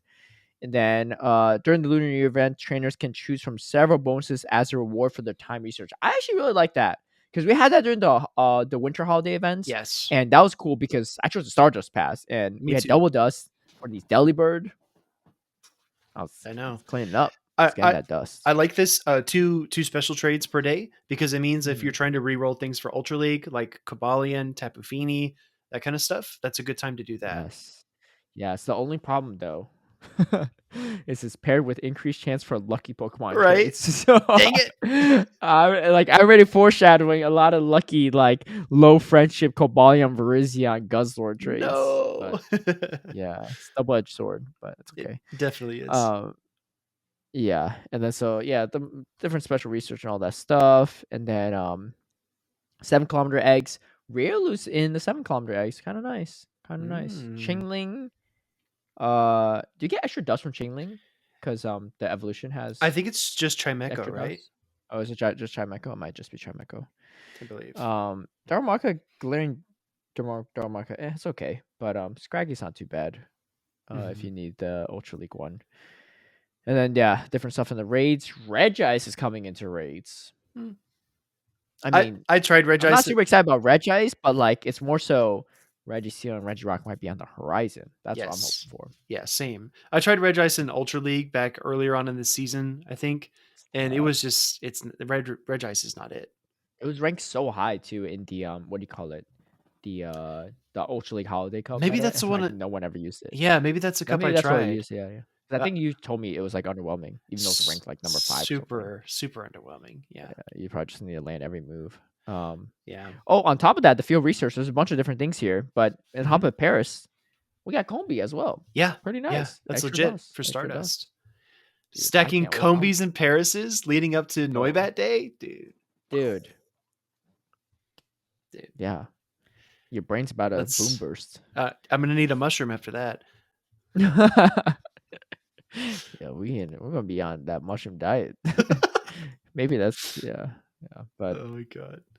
anyway, so that's a fun event, and it'll be coming up soon. Wait, how many days is the event? Let me double check. It is from January 19th to January 23rd. Yep. Well, I guess I know what I'm doing during those days. Getting some mushrooms, Hell yeah. getting some honeycombs. Which was worth more? Is it Combi or is it Combi 750, Paris Paris? is 5. Yeah. Okay. I mean, I won't turn down no mushrooms, but I guess the Right? bee's the way to go. Yeah, bee's the way to go. Anyway, that being said, GBL season 13. What's the elo at? I was watching a stream yesterday, and you had a push Yeah. to expert and stuff. I feel like you've been saying push to expert for your stream title or for like a while. I haven't streamed in a while. This is my first stream in Oh like well, in okay. weeks. Maybe I'm thinking about the Pokemon Go Battle Days. Should be like, yo, the goal today is Oh, to get to expert, right? yeah, The yeah, goal yeah, today is get yeah. to expert. So I was at 2391 to start Go Battle Day, and then I got like to 2700 by the end of it, and then Oh, that's actually quite the climb. well, it's over the And by the end weekend. of the stream, No, or by no, over the weekend. over the weekend. Oh, okay. So not as impressive as I would like, but I got to expert on stream yesterday, which for this Okay. time of this podcast would be 2 days ago. And Mhm. yeah, it was fun. Almost got it to 28, but then I had like a 1-4, so I'm back down to 2750. But yeah, we're getting there. We're We're not on getting the there. we're We're not on getting the there. Caleb bullet train, all right? But we're getting there. Yeah, I've been speeding, dude. You know how like every season, like Arrow be DMing me. Maybe not every season. He does a couple times. Like, yo, Dude, race to legend, race to legend. I'm like, everyone's like, nah, bruh, dude, not he always happening. is. But I outpaced him by a couple weeks here. I beat him by Yes. over a week this time around. I wasn't even like racing no one. I was just Yeah. doing my thing. I was But impressed, maybe dude. because he wasn't racing. Yeah, I it was. think Yeah. no, Arrow, no, you were right when you first said it. Arrow's always racing. Oh yeah, he is. He Yeah. always There's is. no. He's always try hard mode. There's no Yes. casual Arrow mode. Yeah. There's none. That does not exist. He Yeah. always wants to win every single Yeah. game. But I was just impressed because like you got it really quick, and I think that you latched on to something early on in the meta that really worked for you, and that's why you're able to do Yeah. I it. had that Florges. The Florges, the single move in the Master League. Florges. The single move Um, Florges, yeah. but I was In the impressed. video, it's all double moves. Everyone's like, "What are you talking about? Single move?" I was like, "Trust me, trust me, trust." It was single move for like 3 sets when I was trying to hit legend. I'm just gonna take this opportunity one more time to shout out to my fiance Morita Pokemon. She beat Yo, she so many. she beat Arrow as well. Yo, She beat Arrow, House Stark, Jangles, Jangles, right? All our friends. dude. Let's call them out. We just lined them up and then just drove a bus over them. Just Yeah, now. dude. But Yeah. that's hey, you And know what? For her, it's fine. it's a party bus for you. Yeah, It's party bus. you and Marika partying the party bus. We're while both on driving it. board. Yeah. Choo Yeah. choo. Yeah. Here it comes. Hit the gas, Caleb. I'm like, I got it. Exactly. But no. Huge shout out Out to of her context, that sounds so bad. for Yeah. getting Legend in Master League with a really busted team. Dude, I gave up rating Dialga after I hit like 400 something XLs. I was like, you know what? I'm like 100 XLs over where I need to be. I'm just gonna like You do don't have the hundo? trades. I don't have the hundo. Yeah. I was like, I'm just gonna Still do don't? trades. Screw it. Yeah. I still don't have the hundo. But Oh, I I've got a couple for you if you want. increased chance of luckies. What? For sure. Fly but, out to LA. We'll do a couple trades. but she was doing Dialga, Kyogre. Sorry, she says it that way. She says Kyogre, so I got confused. Dialga, Kyogre, You and got Lugia. confused. You're saying defy every day. You just said it. You just said it. What's that? I know. I'm saying it the way you say it, so you know what I'm talking about. If I said DeFi, you'd be like, "Who's that?" Freudian slip. But no, she's using that team, and she just played it to perfection. But yeah, just, you know. Wait, so it's Dialga, Lugia, Kyogre, and then what was the last one? Lugia is the same switch. Lugia? Yeah. Yo, I love it. Yep. Wait, that's really tough to wait. Dialga. So what do you do against a steel lead? Like, don't you just sack the like? How do you do you bring in Lugia into the steel lead because you don't really do great with Dialga, right? Yeah. So she typically stays in and tries to catch a move. So if it's like a drill run or an earthquake, like with Excadrill or Metagross, she tries to catch it on Lugia. But she just keeps the Dialga around with energy. Yeah, she'd be catching. Yeah, she'd be catching. Sure. For sure. Nice. Oh, I do love a Lugia. You tagged me in some Lugia tweet too. Yeah. Whoever uses Lugia as a bot. No, not her. Yeah, I was like, why don't you tag her? It's your fiance. But no. But overall though, season been going well for you. Yo, you know it. Quite well. You know why? You know why it's going well? Why? It's another great day to be Caleb Peng. You know, we had a bet a few weeks ago. It's that first person to get to number 365 on the leaderboard or higher this season. In the bet, we designed the next merch item. It's going to be a T-shirt humiliating the other person. And the loser has to give away 5 of these shirts to other people at like GoFest or something down the road. I want to see what you design. Oh, don't worry. I won't come up with something good. Okay. I always come up with something good. Maybe I'll actually be cooking you in a pot and it's like beardless Speedy. Like, dude. That's a little too violent, maybe. Like evil. It's just like evil witch like theme. Yeah, right. But I think something. I got something in mind. Okay. I got something in mind. All right. Yeah. Okay. We'll see. We'll come up with it. Yeah. Maybe maybe in a future week. I don't know if I'll have it ready by next week, but maybe in a future week or so, we'll debut the design on the podcast. Right? I'll like hold it up to the camera for the YouTube audience. So you got come in and tune out and be like, oh dude, that'd be dope. Okay. Yeah. And you can see Speedy's genuine reaction when he sees like, it looks just like me. No, I'm just kidding. Yeah. No. Yeah. You already know what pick I'm using too. Yeah. Don't even need to think about it. I just tried to focus on what I could control, right? The pick that I actually chose as my profile picture, that was like the 10th take. I did so many different takes and I was like, yeah, this one's gonna be our profile. Yeah. But it was good. Yeah, I think after we made that bet, like literally like a day or two later, I got the leaderboards dropped and I was in range. I think I wasn't in range right away because I like dropped a few ones, but like the next day I was in like top 100 or something. And I peaked at rank 69 on the leaderboard this past weekend. Which is actually perfect. That's like a well cooked mushroom. It's just perfect. Yeah, we're on that mushroom grind. Anyway, another bet. I'll throw it into all-time bets. The record here. All right, throw it in. Let's do an update for sure. Yeah, I updated 6-4. 6-4. All right, I got some work to do. Can't wait Can't wait till Noibat comes around. Ready to pop that one in, I'm increase confident. it to lucky number 7. It'd be like that. It'd be like that. Um, what's the tea? What's the tea now that we got 2 Dude, weeks of tea to catch up we on? got a lot of stuff to talk about. Yeah, A lot of you stuff. kick it off for us. You're the tea Sure. master here. Oh, okay. I'm the mushroom master. You're the tea master.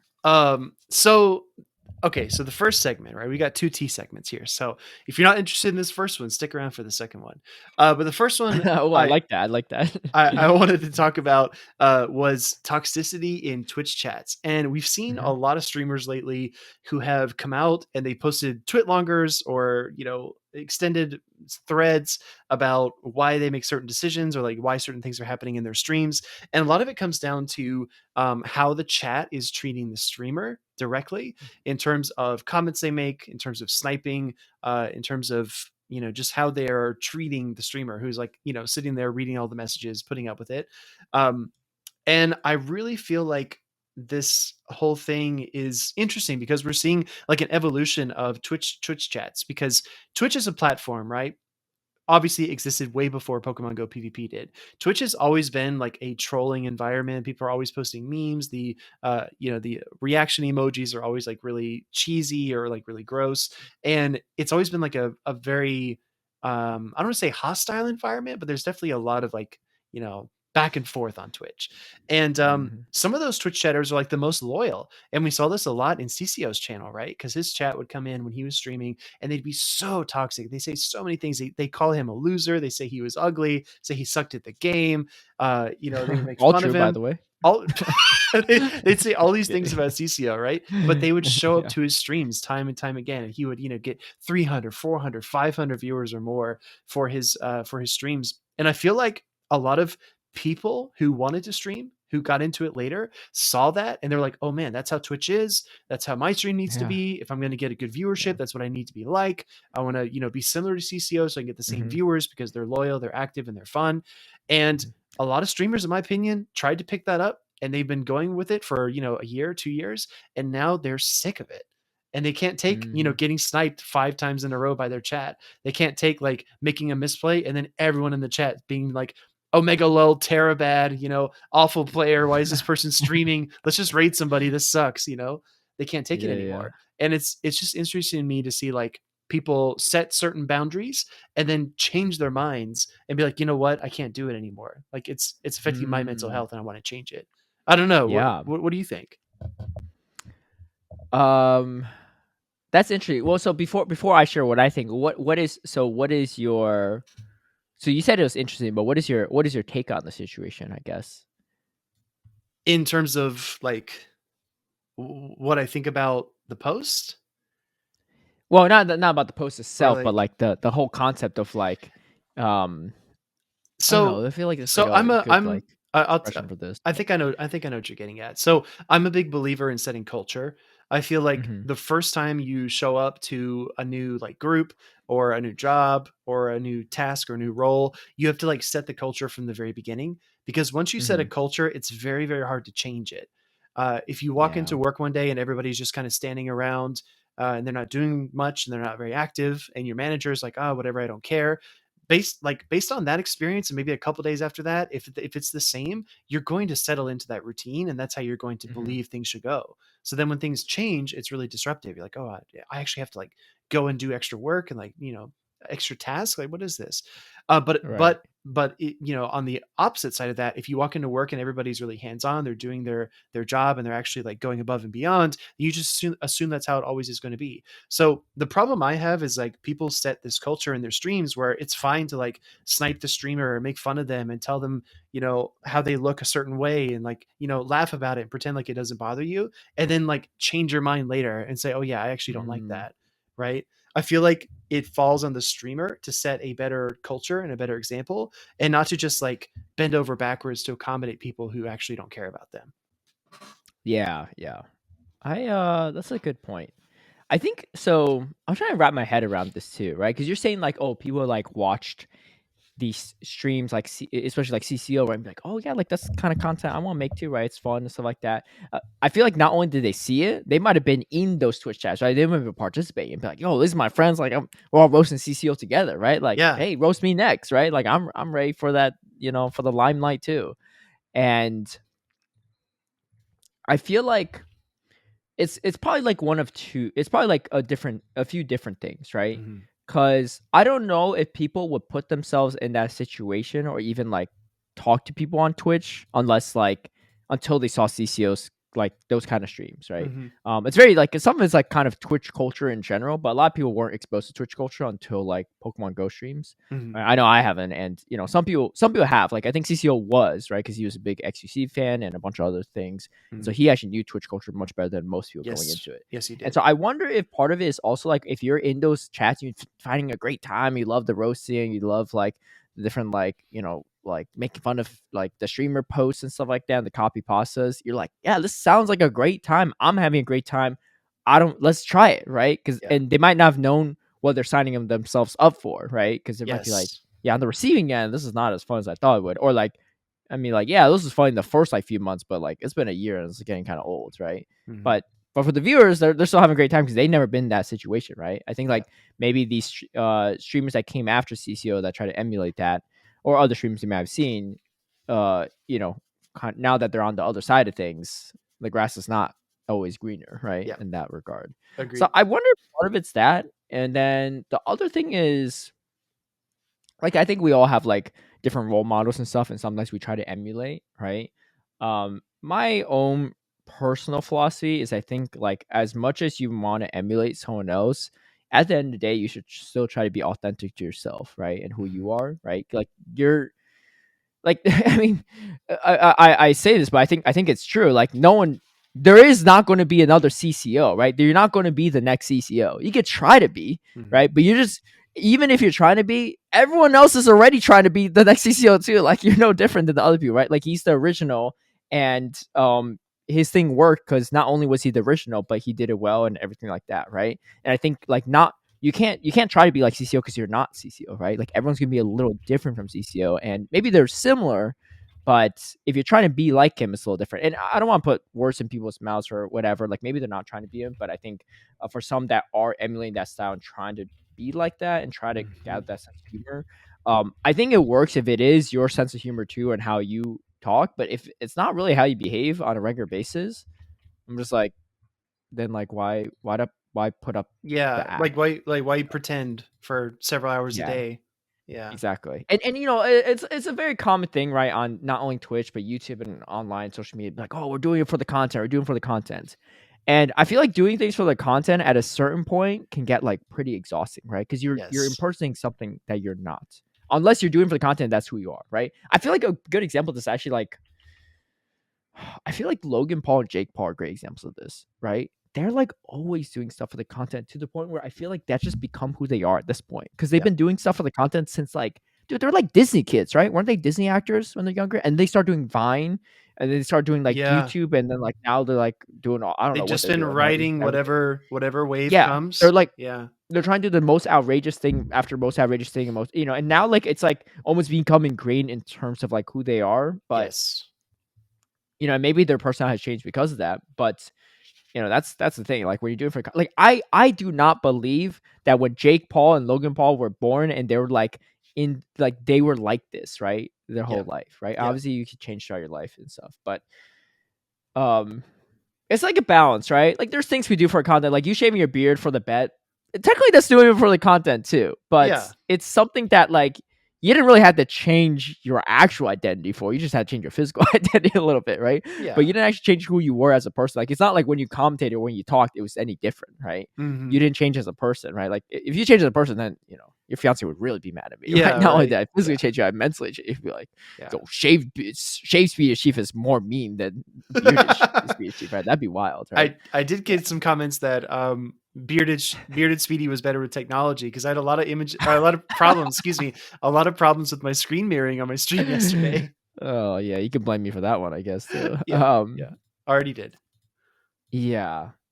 So I think it's It is interesting too. Yeah, I think you bring up a really interesting point, right? The whole like, yeah, this is fine. It's fine to do this stuff, and then eventually one day you say it's not. It is like weird, right? If you're on the receiving end, but at the end of the day, too, like I still support streamers that say that because you need to set your boundaries too. Like I'm not gonna fault them for not setting their boundaries ahead of time because they didn't know what they were getting themselves into, and now they said it. It does feel weird, but at the end of the day, like again, if this is like I'd still rather see people post about this kind of stuff and say like, hey, I'm setting my boundary now, right? Yeah, Like that's good. maybe like I didn't set it earlier. I wasn't being my authentic self, but this is who I am now. This is the kind of streams I want. This is for the best. Or it's possible you change, like, you just change and like things change and whatever, right? Because here's the thing. A lot of people on well, what happened to your camera? My dog Oh. just bumped into it. Yeah. Oh, you're not okay. I was like, Yeah. I'll be yeah. right back. Hold on. No, you're good. You're good. Oh, go ahead. I will. Yeah. So my whole thing is, what was I going to say? Most people, I don't even know if Speedy can hear me.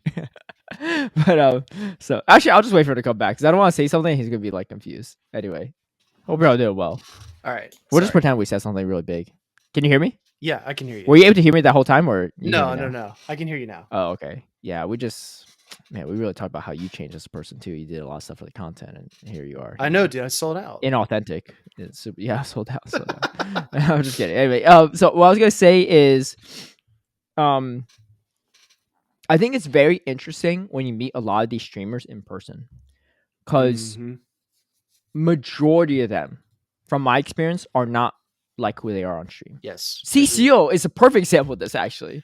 The godfather of the Papega content, right? Because I've known CCO for a long time before he even started streaming. I know him since 2019 when we are doing self stuff. He was like my first time meeting him. He was like, "Oh my gosh, I'm like such a big fan," blah blah blah, whatever. I was like, all right, cool. I was like, nice to meet you. Like, you're a nice Canadian dude. I was like, yeah, Canadians are nice, and then I found out later.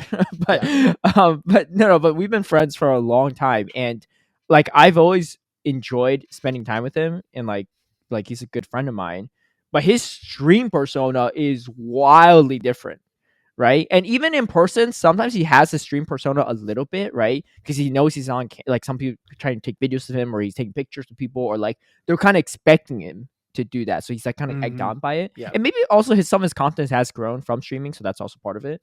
So maybe he feels more comfortable being himself in that regard. But I would say his true authentic self is not like his stream persona at all. Yeah. And that's not a bad thing, right? But just something to expect. Like when you meet him in person, you'd be like, what? Pokeking's another great example, actually. Yes. One of the first clips I saw of him, he was like pounding on his desk and he lost, and this like backdrop like fell on him, right? And he started laughing. And I was like, man, this guy really be raging. Like, what the heck? All right. I know he doesn't use steroids, but at the time I was thinking like, man, was Roy Rage kicking in or what, right?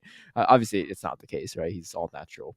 But when I met him, he's like super, like he's introverted, he's quiet, but he's super nice and stuff, and he's like not his stream persona. But of course, you can't do that when you're on stream, so there's no fault to him behaving like that on stream. But it's very different, right? And most people and most streamers are like that. Yeah, I feel like I'm pretty consistent, but maybe I don't. I feel like you're also pretty similar to your in person versus not. I think there's a third version of Caleb, and I think that's podcast version. And I think podcast What's the podcast version? Podcast version of Caleb likes to stir the pot, and we don't even see that. In person on the streams. Well, the fourth version of me is real bad that I don't show. Yeah, that's the kind I get canceled for. I think you see it, right? I do get a little kick out of roasting people. You see me do that once in a while. Couple times. Yeah, but to your that's my true dark persona. That's the eighth mushroom, the dark mushroom. That's Darth Caleb, Darth Peng. Yeah, Darth Peng. But to your point, like if anyone listening has seen CCO stream, CCO in person is like low to medium energy. He's thoughtful. Mild, he listens to you. He's very mild, like you said, perfectly said. He asks you questions, right? Like, how are you feeling? Like, what do you think about this? Like, he actually looks for the conversation. Yeah, he really is low energy. I remember when I was battling on in San Diego, he's like, guys, don't do this. Like, don't bracket reset, man. Don't bring this 15 games. I was like 15 games. I was like, all right. I was like, we'll see, right? Because we already had 5 games in the previous one. I bracket reset, and then look, we ended on a 14th game. So I was like, I told him right after when I lost, I was like, look, I kept my promise. I didn't bring it to 15 games at least, right? Yeah. Dude, he's like, Dragged to nah, man. I'm ready to go home. I was like, right, which you is not what signed you up for expect it. at all. He's not like Stream judge, yeah, he's not yeah, screaming and raging and like cursing behind the scenes. yeah. And Him and Scrap and P were just it was Gaines fun. Yeah, go ahead. was Yeah. Gaines was the same way. Gaines was very much like, Hmm. reserved to himself. When we met in London, like very very cool guy, Yeah, right? But not at all yeah. like Super you chill. described, like high energy. I Yeah. would say like Kaiser's pretty consistent. Kaiser's like he's a Yeah, I fun love time. Kaiser. He's a fun No, time no matter what. Kaiser's one. Yeah, Kaiser is who he is. Yeah, which Yes, I love too. I Kaiser mean, doesn't I change. mean, it's. I don't blame people, especially if they're more introverted or like lower energy or like not as loud, for being different. Because most streams, like you have to, unless you're like an ASMR stream, like most Yeah, streams, you have to be kind of animated. You have to be like entertaining. You have to. You're literally sitting here talking to no one, right? Like there's a chat going on, but literally like no other sounds, right? yeah, Like so unless you're on a voice call with someone, that's it, right? So yeah. it's you have to fill up the space somehow and be entertaining, right? And so Hmm. sometimes being outrageous is part of it, but Yeah, um yeah. yeah, anyway, it's it's I an th- interesting situation. I think Yeah. we agree. I think it comes down to like setting boundaries, and I'm a big person. I'm a big believer in culture.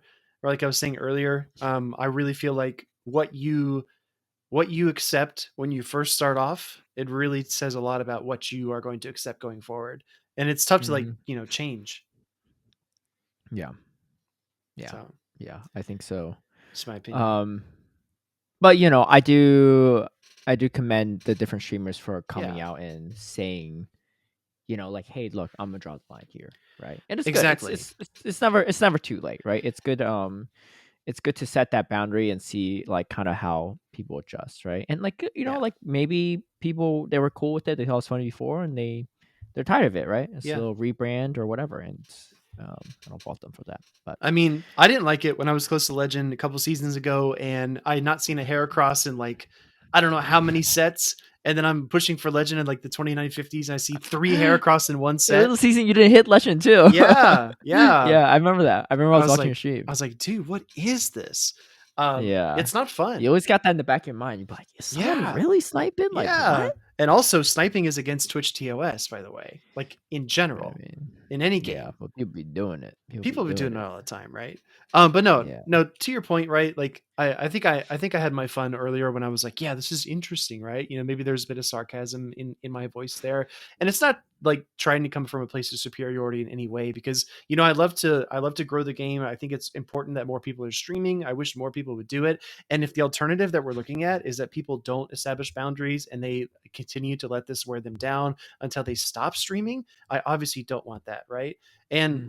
like we pointed out indirectly, I know a lot of these streamers, like I'm friends with them, I've met them. I really care about those people and I want them to succeed. And I think it's good that they're establishing those boundaries now.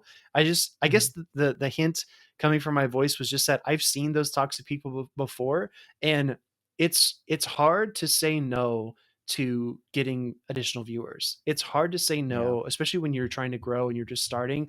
It's really difficult to like turn people away that come to your stream every single day. Maybe they make like a comment here or there and you like try to brush it off and you like accept it so you can get more viewers, and I get that, but over time it does have an effect, right? So like early Yeah. on I did have to like push multiple people out of the streams in order to maintain my own sanity, right? So these streamers are doing the same thing, which it's good. Yeah, the numbers is a huge part, especially with Twitch too, because you're competing for the same audience. Yeah. And as much as many people as play Pokemon Go, there's less people that play PvP, and there's even less people that watch the streams. Yes. And it's almost like it's like a weird analogy. You know how like when a king dies or something, right? And you got like their disciples or like the other people like fighting for control of their Yeah, like it's like power. a It's power like vacuum. CCO when he stopped. Yeah, it's a power vacuum. It's like when CCO stopped streaming consistently. All you were like, yo, I'm trying to be the next CCO, right? It's like Game of Thrones style, right? Yo, I feel like there's a funny meme you can make out of this with like people's like faces. Dude, that'd be pretty funny. I'm not really sure what I'd be making a meme for besides a reference to this Right, moment, but right. I feel like it's like a House of Dragons situation, Dude, right? Where like they're fighting for control over it's who'll like be the next king the ice of spans and the Topeka Twitch. gains, the ice spans and the gains from the west versus the Kaisers of the north, you know? That was pretty good. That was pretty good. That was a really good. I don't even know what interpretation it is. Dude, I don't you know. sound like someone. Who do you sound? You seen House of Dragon, right? No, I have not seen House of the Dragon. Dude, what? I Dude, you know. sound. Dude, that was like perfect. Yeah, Wait, right. what? Who do you sound like? No, I don't know. I'm not kidding you. It's like No, I really not like. They should legit.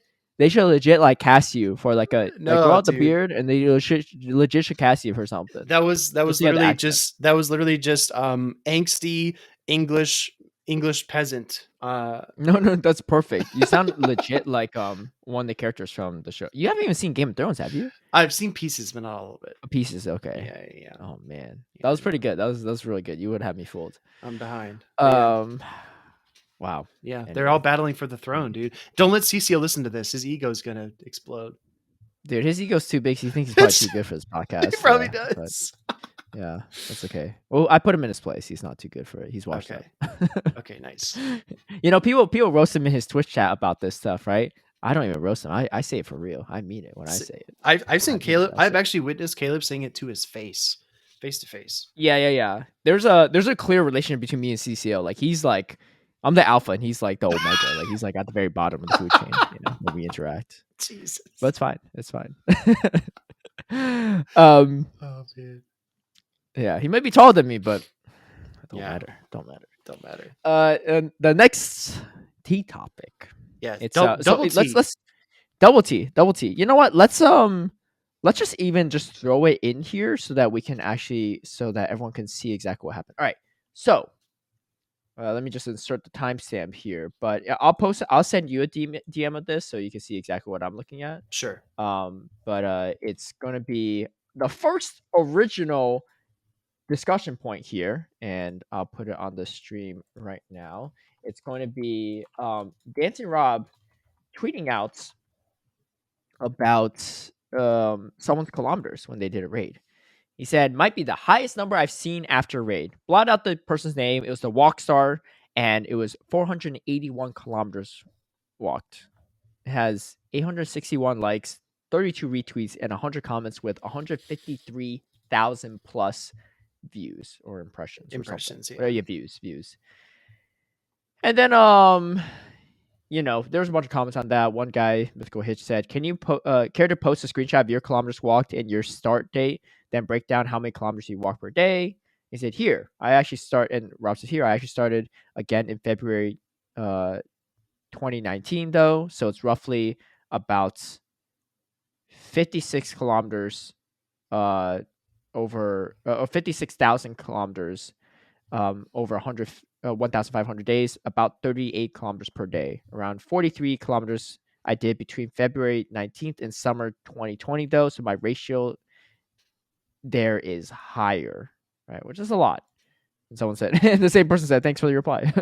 But anyway, so, I mean, I think someone said, like, oh, yeah, like walked or defense use and stuff like that. I think Rob's always been pretty open about the fact that I think he used like a rocker, which if you don't know, it's like a device you put your phone in and just like rocks it back, like literally just rocks your phone back and forth for It kilometers. mimics the motion of footsteps to trick your phone into giving you kilometers. Yes, exactly. And then a follow-up tweet, I just sent you that one as well, and I'll post that on our screen right now if you're watching it. It is a follow-up tweet from him, and he just created a poll, and he said, since my last tweet exploded, I'm curious to see what people think. Do you consider using a phone rocker, sock swinger, defit, etc. as cheating? Of course, it's not intended, but I don't, since it's not considered. So of course, like you know, the rockers, whatever stuff is not intended, but I don't consider it as cheating since it's not considered cheating by Niantic according to the rules. Screenshot below, and there's a poll. And out of 2,088 votes, 56.6% said yes, it is considered cheating. 43.4% said no, it's not considered cheating. And he posted a whole tweet and a picture of it. It says Niantic's cheating stuff, and it says accessing service, blah, blah, blah, a bunch of stuff like falsifying locations, selling trading accounts, blah, all that stuff. And a lot of people have, you know, critiques on that. They would say like, I consider cheating is like using any techniques to alter or falsify device's location. That's something that Evan posted. He's like, I don't know how defit works, but Rocking Phone creates movement that falsifies device's location as it swings. They're getting all this discussion, right? And before we go any further, what are your thoughts on this so far? Oh, dude. Um, there's so much to unpack here. Um, so I guess the first thing I want to say is that I think this doesn't happen to a lot of people, right? It happened to you and me because we have been making content for a while and we got moved up to the official Play Pokemon streams. So I feel Mhm, like we've already had this realization, but I think a lot of other people have not. I think there's a certain point when you go from becoming just like a player or a regular person who enjoys a hobby or is involved in something, you kind of graduate from that step into a person who is in a position of influence. And mhm, I feel like as being the first ever Pokemon Go world champion, I saw Dancing Rob's followers on Twitter go from 1,000 to 7,000 almost virtually yeah, overnight, right? yeah, When you become a person of authority and of influence, it carries additional weight and mhm, responsibilities. And we talk about like picking a hill to die on, right? As a very famous phrase. It feels very strange to me that Rob would pick such a gray area to kind of like stake his flag and say, I don't think this is cheating and I'm going to talk about it all the time, and the 7,000 people that watch me and the 135,000 people that saw just one of my tweets are going uh-huh, to take all this information that I say and maybe it causes conflict, maybe it causes discussion, maybe it changes people's minds. Um, I just think it's a really strange place for Rob to just stand up and say, "This is what I want to discuss." As a person of influence, as the first ever world champion, I want to jump right into this gray area right now and just like get in the thick of it. I think that's yeah. really odd. You know, The first two is interesting. He said might be the highest number I've seen after raid with like the thinking thing, like oh, like like like, I wonder what is it? caused that. Which is I was just like, it's interesting because you walked a lot of kilometers. You walked a lot of kilometers yourself. Like it's a weird thing I think to post about. Yeah. I'm not really sure what the intention was there, right? Because maybe he doesn't use the phone rocker or sock string or whatever he did to amass his kilometers anymore. But um, so maybe he's like trying to turn a new leaf or whatever, right? But that being said, yeah, so I think that is interesting, and I agree with you, right? When you're in the limelight, like I think those things um are definitely like there's a lot more eyes on you, right? Like Mhm. before he was the world champion, like he was like still like a lot of people knew him in the community, but like people like whatever, like he has this many He's kilometers, always been it's not very a big deal, good, right? right? Yeah, he's always been good, yeah. Yeah. But then he said, so he wrote a follow up tweet. Um, let's see. He wrote a couple follow tweets. Yeah. So first one says, "Look at the replies. I'm not sure why a lot of people misunderstand me. I never said I don't cheat," which is interesting. So I wonder how he voted on that. But he also no, he said he doesn't consider cheating. He said 70+% of the player base does with account sharing, maps, all accounts. A lot of these are tolerated. The way it is worded, I just don't think foam rocking sock swing is cheating. And then he wrote a follow up 3-part tweet saying, regarding my last tweets, after hearing a lot of opinions regarding the usage of foam rockers, sock swings, defit, I had time to reflect on my former decisions. I appreciate those who reach out to me. While not explicitly mentioned as cheating in the TOS terms of service, I do see how it potentially creates an unfair advantage. I've used it myself in the past for non PvP pre Excel purposes. Mainly, it didn't affect my PvP improvement, but I do want to encourage anyone to. I do not want to encourage anyone to do such things. Now, I will try to be better role model in this community using my influence and herewith um, also forego any sort of walking distance manipulation. Consequently, I will also stop using any Pokemon in GBL that benefited from my prior defit usage. So I guess Mhm. he actually used defit. He didn't even use the phone rocker, Mhm. based on what he's saying right there. So, um, interesting turn of events. I mean, this occurred over the course of what, 2 days? Yeah, two Yeah, days. pretty Yeah, because much. he yeah 2 days, January 12th to January 14th. So it was a lot of discussion, and I mean honestly, like I appreciate him like even just saying all this stuff, right, and Yeah, like me coming too. out with it because it's interesting, to say the least. It is such an interesting topic because yeah, people are going to encounter him for it, and I'm not here to defend like all that stuff. Um, but here's the thing: the amount of things that fall under cheating for Niantic is so broad Yeah. that, like, in some way, shape, or form, almost everyone has broken terms of service, whether they mean to or not. I think IV checkers, I think, are technically against terms of service. Multi accounting, have an alt account sharing, right? Hmm. Like let's say I give you my account to, like, do a raid for me while I'm like Yeah. driving or something, Or a right? lucky That's like trade against because I terms don't of want to fly service. to LA. Yeah. Yeah. Well, we actually do our lucky trades in person, though. To clarify, I have all of our lucky Yes. trades on vlog footage. I'm so, Yes. dude, still working on my Brazilian vlog,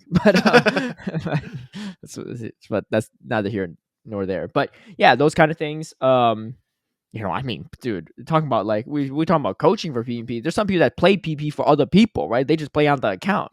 Talking about, like, account sharing or playing someone else's account, like, you're doing a lot of stuff Yeah. there, right? Like, back in the day when raids were, like, before, like, we had what's that thing called? Fire campfire. Yes. People would do raids with local scanners, right? Maybe they're not hunting down perfect IV Pokemon or whatever, but people that are doing a lot of raids, they're not just driving to these random locations a few miles away for no reason, right? They know there's going to be a raid there, right? Yep. And if you're doing raid trains, whoever, you're seeing this stuff, like, you're benefiting from these things. Obviously, Niantic's benefiting as well because they're getting more revenue, but there's no feasible, efficient way to actually do all these raids unless people had maps to see it, right? Yep. I'm not a big raider myself, but, like, I won't pretend like I haven't been in a raid train before. I'm sitting in the back seat and someone's using a map to find the next raid. Like, yeah, I was Yeah. like, well, I'm here. I'll do the raid, I guess, right? But, like, Yeah. it's like, does that fall under terms of service that I violate, or I'm benefiting someone else? Like, it's a it's really, really weird. And, like, like, I'll be honest, there'll be times I'm like, yo, I'm a few kilometers from hatching this egg. I'm in my apartment. I'm not going to go run outside in this rain. I'm just going to, like, Just take the just, like, phone. shake Yeah. my Yeah. phone a Yeah. little bit, right? But, like, Yeah. yeah, I mean, that's like a manual phone rocker, right? In It's some like way. So so if you boil it down, right? If you boil down the reason why yeah. people would use defit or rockers in the first place, right? Hmm. It's to hatch eggs primarily. I Yep. think that's probably number Get one. dust, Get hatch eggs. Stardust, right? Get Hmm. kilometers for your weekly streak. Maybe it's to get Yep. regular candies or XL candies, right? Yeah. So not only are you hatching eggs for additional dust, you might be hatching rare Pokemon, which then you can, Hmm. get access to early or to trade to somebody else. You're Hmm. getting increased Stardust, so you can Excels. double move. You get XL Hmm. candies for Ultra and Master League, and you're also getting regular candies. So, for example, like when Vullaby first came out, if you Hmm. defitted the hell out of your Vullaby, you could have a Mana Buzz within like a few days. Whereas Yep. people that play legit, it take them weeks or even Or you longer. have to spend a lot on radars to get these eggs, right? You have to hatch a Exactly. bunch of eggs, and then you have to, like, hatch a regular eggs to even pick up the 12-kilometer eggs, and then you have to hatch the 12-kilometer eggs, right? So So, so like um, fundamentally, you're using these apps in order to get things from the game, right? mhm, You're not just using them just for fun, right? Just for like XP metrics or something. You're actually yeah, using them to gain leverage, right, in the game. So budding your Pokemon too. yeah, exactly. Yeah, Getting buddy yeah, hearts. That's another one. yeah, buddy hearts. So Yeah. so when you look at this and you say, "Oh, I don't consider it cheating," right? Or I don't consider it to be problematic, but you're actively gaining from it, whereas other trainers who Mhm. don't use it don't gain the same way. And the logic becomes, "Oh, it's just a loophole because it's not a written rule." Yeah. Uh Like huh. the question, again, going back to our boomer analogies here, the older I Uh huh. get, the more I think like the question becomes the question should never be oh my god, what is the phrasing? You shouldn't think can you do it, you should think in terms of should you be doing it, is what I Yeah. want to get at. Like it doesn't it can you do it is kind of like, very innocuous. It's very like, well, yeah, you can, but the question you should be asking is should you be doing this, right? And I feel like Yeah. It's yeah. So, what do you think? Should you be doing it? What's your or I shouldn't say should you be doing, right? Because that's like almost like you're endorsing it. Uh, yeah. I'm trying to think of like a different. It's Is it like, a issue if people do it? Is a better question, I guess. sorry, I spoke over My you. question Is to you. what? Is it an issue if people do it? Is my question to you. Not should you do or should you not do it. Is it a problem if people do it in your I mind? I think when you do it, I think it brings into question the legitimacy of the resources that you've earned, and that Mhm. in turns questions the legitimacy of your efficient effectiveness in the game.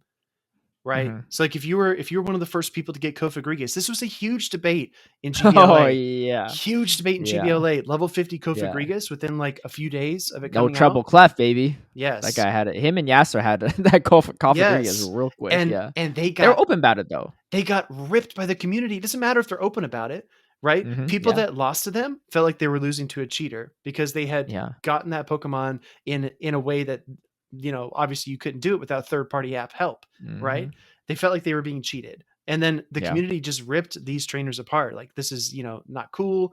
It's not Mhm. fair, et cetera, et cetera. So like I don't know. I just don't understand how people can look at this and say, "Oh yeah, it's not a problem. It doesn't matter." When it obviously Mhm. matters because people obviously care about it and it obviously makes an impact.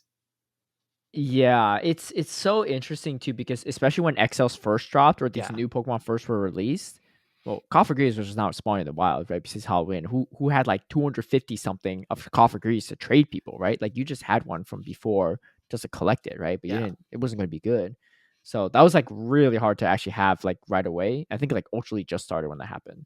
Yeah. But another one was also like Jellicent, I think, and Galvantula, Skarmory, and stuff Yeah. too. I remember this was this was over a year ago when me and Zion first started the podcast. We were talking. It was Open Ultra League was a thing, or it was Ultra League Premier, not Premier Classic. There was no Classic Yes. release back then. It was just Premier because they didn't even think like, oh, why do we need Classic? And then we realized, but for Ultra League at least. And I remember he was saying like, "Yo, like I faced a Jellicent, that thing is busted." I was like, "Is that good?" Because I'm pretty sure my elo at that point in time was so low that I didn't actually face anyone with Jellicents. Mm. And I just remember so distinctly my first day I faced a Jellicent, I was like, "What the heck is It's a this thing? Like this thing's beast. this, yeah, it's busted." I mean, this is before there's Trevenant Yeah. and people didn't have Galvantula, right? Like I have a Galarian Stunfisk, right? That's XL too. Like I don't know what I was using, like a Crustle maybe and a Lapras. Like I was like Yeah. I don't even, like, Gengar maybe, but like even then, like you do so much damage still back to the Gengar, and it's so bulky. I was just like, I just remember the very next podcast. It's like, dude, Zion, like, you're right. Like that was Yeah. like I don't even know what episode this was, but it was like early on. We're just like, dude, that thing is wild. And like, I don't have one. I don't have the XLs for one anytime soon. But I'm just like, this thing is it's pretty nuts. And Yeah. I definitely felt the discrepancy and felt like I was like, man, I was like, if only I had one, right? Or if Yeah. only I had a Galvantula or Skarmory. I think King, even our friend King, even featured a video of someone I remember on his YouTube. I think he got a little flack for it. It was someone that climbed really high in the leaderboard with it was like a Swampert Galvantula Skarmory team in Ultra League. Oh yeah. And XL Skarmory and Galvantula was like super hard to find, or you just Yeah. could not have that in time. And this is before. Oh, you know why this is huge? Why? Because this was before. This wasn't even a XL. This wasn't even a D-Fair Walker thing. It was before you could get XL candies from walking. Because for a few months you weren't able to do that. So what it actually was likely people spoofing, which is Yeah. arguably even worse, right? Yeah. But I mean, again, like I don't know who, like it's weird. Like, where do you draw the line, right? Yeah. But like I think a lot of people say like spoofing's like the worst of the It's worst, the right? worst. Yeah. Because you had to fly all, go to all these places with Galvantulas, right, where it's raining. Frillish was even more rare, right, in the Yep. wilds, right? So like, Hmm. how do you even find that, right? And then Yeah. Skarmory, I mean, yeah, but like you have to go to a bunch of Skarmory nests and then trade them, right, for distance or something. Yeah. Like distant Pokemon too. I mean, if you're spoofing, then everything's distance at that point. Um, but yeah, so I mean, so that was that was before like even walking for XL candies was a thing. Yeah. Now, all that being said, right, and I think like the Yasser and No Trouble Club having that Cofagrigus right off the bat, right, in Ultra League and getting them like a bunch of wins and stuff, like it's probably like a feels bad moment for a lot of people when they face them. And I can understand why people are upset. I think the thing I always struggle with is who is the one that can draw the line on what is considered cheating or not, Mm. right? Because like I said, all of us have done something or benefit from something like that. Unless you just started playing the game yesterday, right? Like Mm. you don't even know, right? You might just be hanging out with a friend. A friend says, "Hey, there's a raid right here. Let's go," right? So I go. Mm. You find out later they use a map for it. Maybe you didn't even know, right? But Yeah. you're still benefiting from a tool that's not provided by Niantic. That's against terms of service. Yeah. Are you cheating now? Like I don't know. Or you trade with someone, right? I'm trading with someone that might have like 100,000 kilometers and they've hatched all these Volabees, right? And we're doing trades now. I mean, I didn't. I didn't use DFit, right, or Phone Yeah, Rocker, but they hatched it with this stuff, and now I'm getting the Pokemon they hatched using a thing that breaks turn surface. exactly. Like, Yeah. and now I'm using it in battles. Like, what? Like, I wouldn't be able to get this if they didn't hatch it. Like, it's just like it's a weird like connection that we're all connected to, Mhm. and like I always think these debates are interesting because I think everyone wants to, in some way, shape, or form, wants to be the arbiter of what's considered cheating or not. Everyone Yeah. has opinion on it, right? Yeah. Most people Yeah. aren't like have no opinion on it. But the thing is just like at the end of the day, like what's one person or 150,000 people's opinion going to do, right? Like what, Yeah. like who is really the one to say it? And like you said too, it was a pretty controversial gray area topic because yeah, like most people said it was cheating, but it's like 56 to 43%, right? Like Yeah. or 57 to 43%. Like it's pretty split still, right? Yeah. And luckily, like the polls are anonymous, so there's probably more people that say like it's not cheating. They probably feel comfortable. They still feel comfortable voting, but again, like that's not a very decisive landslide. And I would say two things. One, if if it was if Niantic wanted to ban people for it, they would have, because they can check. They literally have an achievement in raids called Walkstar. They could track how many kilometers you're getting per day. They literally could figure out like, is it humanly possible to even walk this many kilometers or even run this many kilometers in a day? But they haven't banned people for it. So doesn't mean they won't do it tomorrow or a week from now or 5 years Mhm. from now. Mhm. But they clearly have the ability to detect it, right? And so they're making a conscious decision to not do so. But I mean, they're still putting your name out there, right? And they're still tracking kilometers, so they Mhm. have all this data. And then so that's what. So I always say that when people say like, "Hey, you consider this cheating," I was like, I don't know. I mean, like, does Niantic consider cheating? Maybe, but like, it's to them at least at this moment in time on January 17th, 2023, they don't consider it bannable, right? Because otherwise, they would have done it, right? There's that person with 481 kilometers in one day would have been banned amongst many other people, right? Um, and so I always say to them, the two biggest things Niantic cares about is number one is spoofing, number two is alt accounts. All accounts Mhm. go above everything else beyond maps, beyond defit. You could defit 1,000,000 kilometers in 4 days, and they will care more about your alt account than how many kilometers you have on your main account, right? Yep. Yep. Look, I mean, I'm not the one that carried the rules. I don't really know why it is what it is. They might have different philosophies around it. Mhm. I'm honestly just too lazy to even have an alt account, but I know a lot of people that do, right? A lot of Yeah. people that are like legit people. But again, you're breaking it. You're breaking their number two rule, right? Yeah. Like Exactly. so in Niantic's eyes, maybe it's not in your eyes. So it's just like such a gray area. And I personally say like should you shouldn't is like a different story. I always just say like just know that you're breaking one of the rules, right? They're not banning people for it yet, but they might down the road. Just something to think Yeah. about, right? I don't. It is a weird area, which is why like I personally didn't like say anything on Rob's thread because it's not like I like was like, oh, I don't want to shame him in public or criticize him. I actually don't know. Like me Mhm. personally, like should we criticize him for it? I don't actually know. Like morally, it's weird. How like I don't know how I could, me personally, comfortably criticize him for walking 48 kilometers a day with a defit tool and not criticize a friend of mine that I know that used a map to to tell me there's a rate there, and then I rated it too. Yeah. I'm next Yeah. on the roast list too, right? Like eventually on this list, Yeah. right? There's this like it's always going to cascade down eventually. Like I don't know. It's just like we're all trying to play like judge here, but Mhm. it's like it's so gray and muddied out. All I know Yeah. for a fact is you're going to get banned if you multi account, and you're going to get banned if you spoof.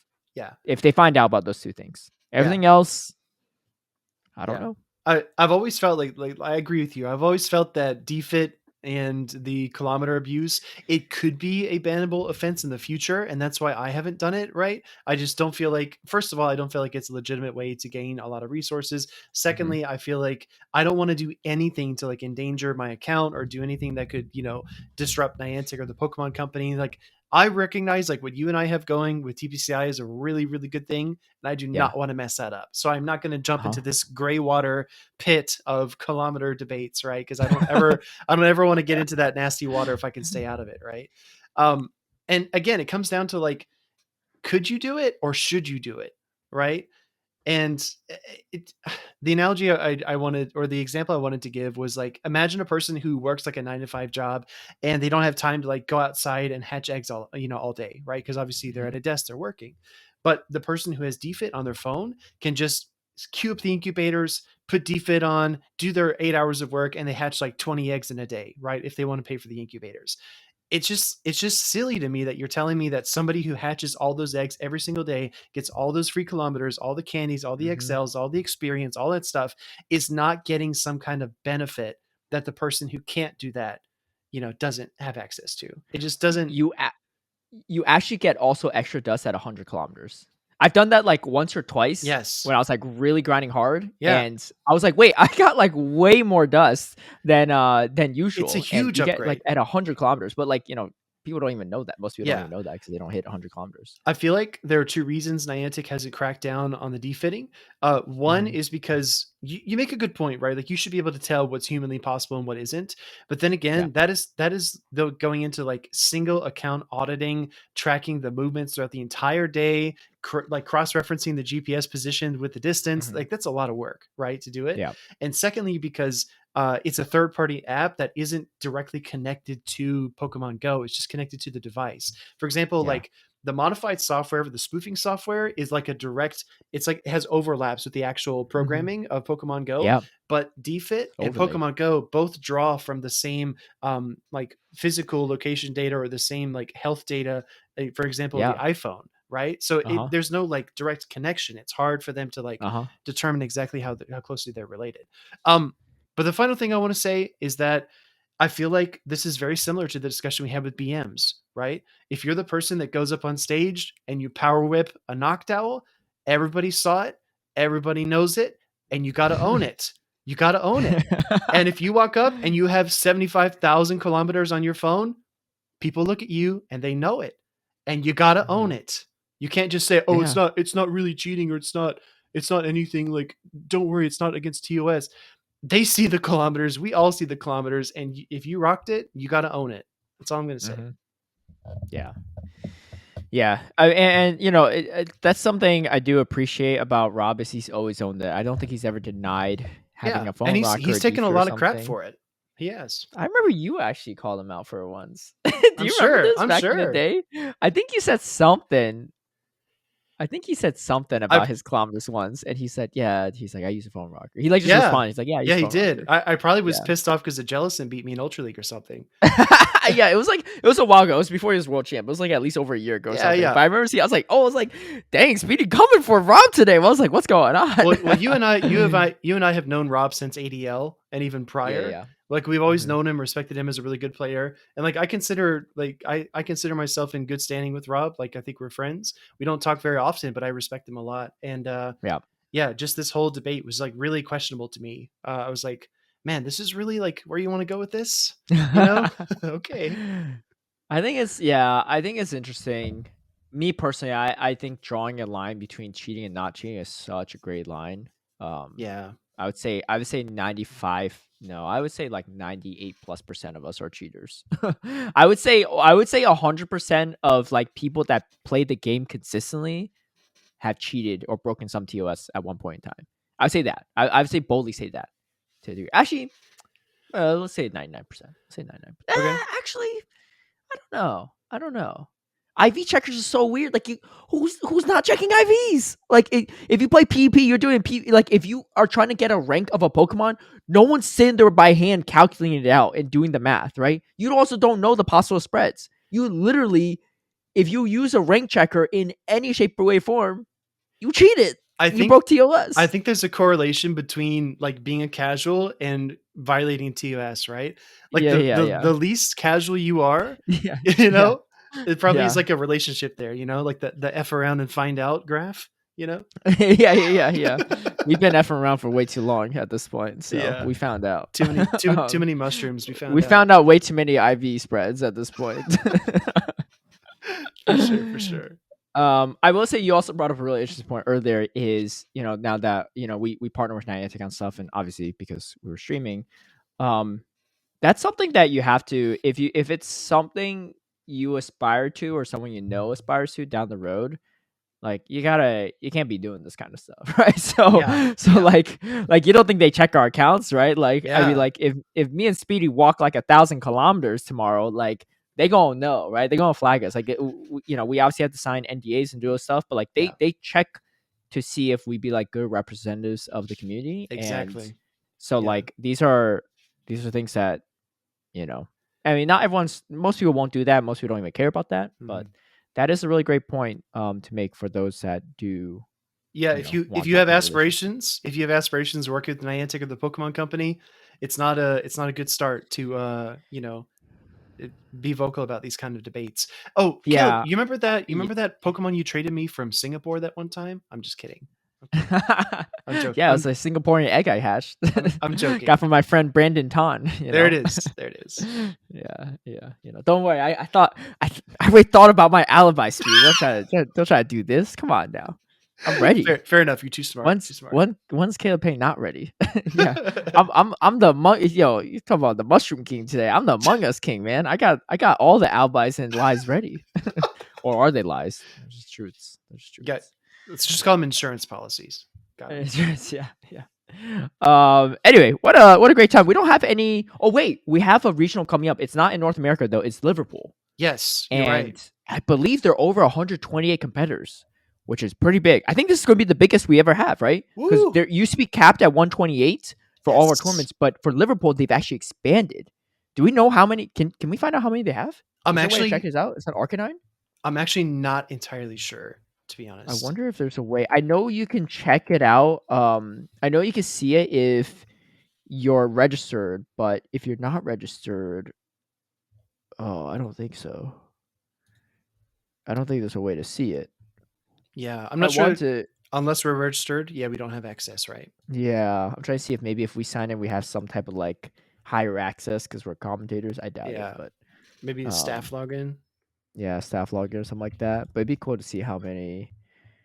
Yeah, I don't know when this drops. Someone tag us on Twitter so we know because I might not check the comments in time. Tag us on Twitter. Curious how many are registered for Liverpool. That should be pretty cool. It's going to be the 21st of January, so it's upcoming weekend, Saturday and Sunday, and I'm excited. I'm excited. Yo, Yeah, me too. if anyone's running Dynamic Punch Medi with a Bastion, you already got my vote, right? You already got my vote. It looks like So, TCG is already sold out at Liverpool, which is oh yeah, awesome. oh they always are, yeah. Yeah, Um, 40 pounds to get in. Pokemon Go still has spots, but I can't tell how many. Yeah, I mean, out of like, I think they expanded it to 256 or something based on what I read on Twitter, which is massive, VG is also sold massive. out. Oh yeah, that's no surprise too, Yeah. dude. VG's been like they've been Um, like breaking all the records yeah, lately. which is great. Orlando, like, it's wild too. Did they expand the registration count in Orlando? Do you know? Yeah, I believe they did. Oh, that's big too. I believe we Yo, can go over 128. dude, if you're in the area, show up, man. Yeah. Show up. Bring the I Bastion. I've been very public about it, dude. I'm going to Orlando no matter what. So Yeah. maybe you'll see me on camera, maybe you'll see me competing. We'll see. Yo, whoever's in the grand finals, make sure you drag that out, man, because I need Speedy Chief to start that community as late as possible. No, no, we're getting right through it fast. You don't think I thought about this when we made the bet? I was like, I usually struggle versus Stardust bets or Speedy Chief, but Well, if you're in Orlando, I mean, who we knows, we're dude? gonna be in a good spot. Maybe I'll We're just gonna bring be in a like a good spot. change. Maybe I'll bring a change of clothes, and I'll have my stack ready, and Yeah. I'll find a way. Maybe I'll be there too. You never know. Maybe I'll be there too. I'll take your phone and hide it, It's yeah, I'm not going to play your account now. That's breaking TOS, right? That's It's account true. sharing. It's true. I'm going to break actual federal law and just go straight theft, right? And so you can't play the phone, right? That's the real strategy here. I'm in good standing with Niantic, just not with the actual law at that point. But that's neither here Yeah. nor there, Yeah. right? So, Niantic law, state law. yeah, exactly. So, but anyway, that should be good. And so we'll see how that goes. Look, I already know my predictions. It's always the same. It's always the same this season. No Ain't Ampharos. no Ampharos making it to the grand finals or winning. Come on now. You got to win it, right? do You're it. not even make it. Do we have any Ampharos making the top 8? Come on I now. know. It's not happening. I It's think not happening. didn't Zweilous play it in San Diego? No. Z Wise, I think that person is actually European, so I think we'll be at Liverpool with an Ampharos. JJam brought it. One you're Ampharos right, out of right. everyone. Yeah. No hate on JJam, but he went 0-2 and lost every single battle he played. So, so It sounds like hate. Ampharos ain't it. But from what I hear, because I think Softo said it, he didn't bring the Ampharos into her team. Oh, I think it was battle on stream. That's why. Yeah, and he never brought Ampharos against her. So out of the other 2 battles, I don't know how much he brought it. But like, look, what are you doing, JJan? If you want an anti-flyer, just pick Bastion. Like, you at least have neutral matchups against so many other things. Like, what is Ampharos doing for you? Dude, it's just wild to me still, right? We talked about this before. It's still wild to me that literally Butter's hyping up some... That's not a spice pick, right? Like I say, it's not spice if it's bad. It's just a bad pick, right? But if Butter's hyping up this spice bad pick Pokemon, and me offering to transfer my Bastion has actually gotten people registering and playing Ampharos in Show 6 to try to prove me wrong. Look, it's a win-win. I'll give you the biggest shout out in the world if you prove me wrong. I say it every time, right? I would love to see Ampharos win the grand finals. I'd love to see Ampharos in the top 8. Because now I'm just watching this guy make it that far, or man or woman make it that far with 5 Pokemon on their team, on their roster. But if I just don't see it. I just don't see it. Nice. Just don't see it. Well, he's got his backup plan, his own insurance policy. It's called Quagsire. Yeah. Yo, I implore Butters to try this strategy one day. I want to see this man on the competition stage. I know they want to see Butters. They want to see. I've Rise Vacation wrote it in one of my YouTube comments. Like, will we see Speedy and Butters on the stage soon? Yeah, hopefully. Orlando, maybe so. Maybe. What? Give us one Pokemon you bring, for sure. Oh, dude, it's tough. Something spicy.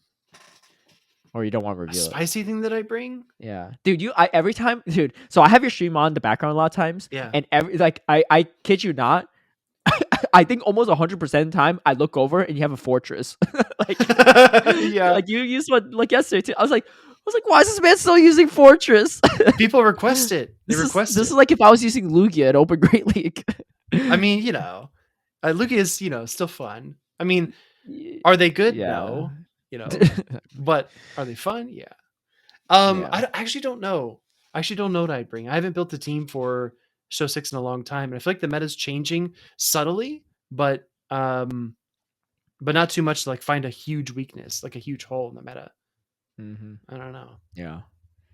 You did bring that Pelipper, right? In that grudge match versus Defy, or she had Pelipper. She had Defy. Yeah. Defy. I had Mandibuzz. So yeah, Manabuzz. I do like the Manabuzz. I honestly want to make my Manabuzz work, the one I got from Pokegames, but it was so hard to. I just looked at it. I was just like, it's just a worse knockout in this meta. Yes. It's too slow, unfortunately. It's too slow. I don't have it's just not good. And I was like, if I don't run Snarl, then I have even less play against like the steals. So it worked for Ares, but not in the current meta, right? No, not in the current meta. Honestly, I don't even know how it worked for Ares, but no, he had a good team.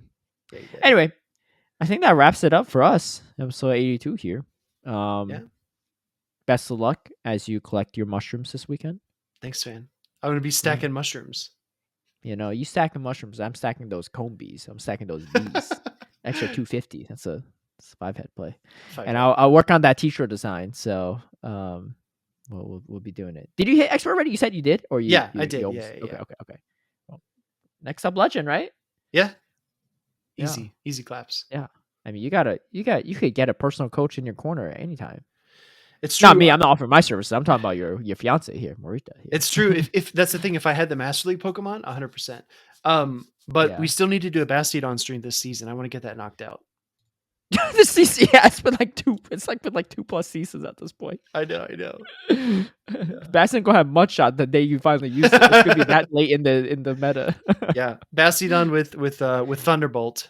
And I'm Dude, just kidding. Mudshot Bastion would have been so funny. It'd be so good. You can't really farm things down though, so like there's a trade off No. there. But Mudshot Bastion, Yeah. dude, you speed up those mirrors. They said, dude, Mudshot Bastion could probably have some play if you shield the Earthquake some G-Fisk. Oh Dude. no! Don't say that, dude. Dude. I mean, How there's many, no way they'll do it. There's no way. how There's many no way. mudshots If to they ever do it, don't blame me, right? I'm just throwing stuff out there. It does learn Mudshot in the main series game. I think. I think it learns Mudshot. I think it learns counter. If I'm not mistaken. Dude, how many mudshots to a flamethrower? What is that? I don't even know what Pokemon even has that moveset. Is that even a thing? It's flamethrower is the same energy as psychic, right? Is there anything with mudshot psychic? I don't think so. Wait, Mudshot's the same as Fairy Wind, right? Yeah. So, I mean, I don't know. I don't know. Quick math. It'd probably be like 6 to 7 or so. Yeah, That'd be faster than fast. Earthquake, that's for sure. That'd be super fast. That'd be fast. Yeah. That'd be fast. I'd be scared if I was that Medicham with Ice Punch Psychic. I'd be scared. Bastion would be the best safe swap in the game. Oh my god.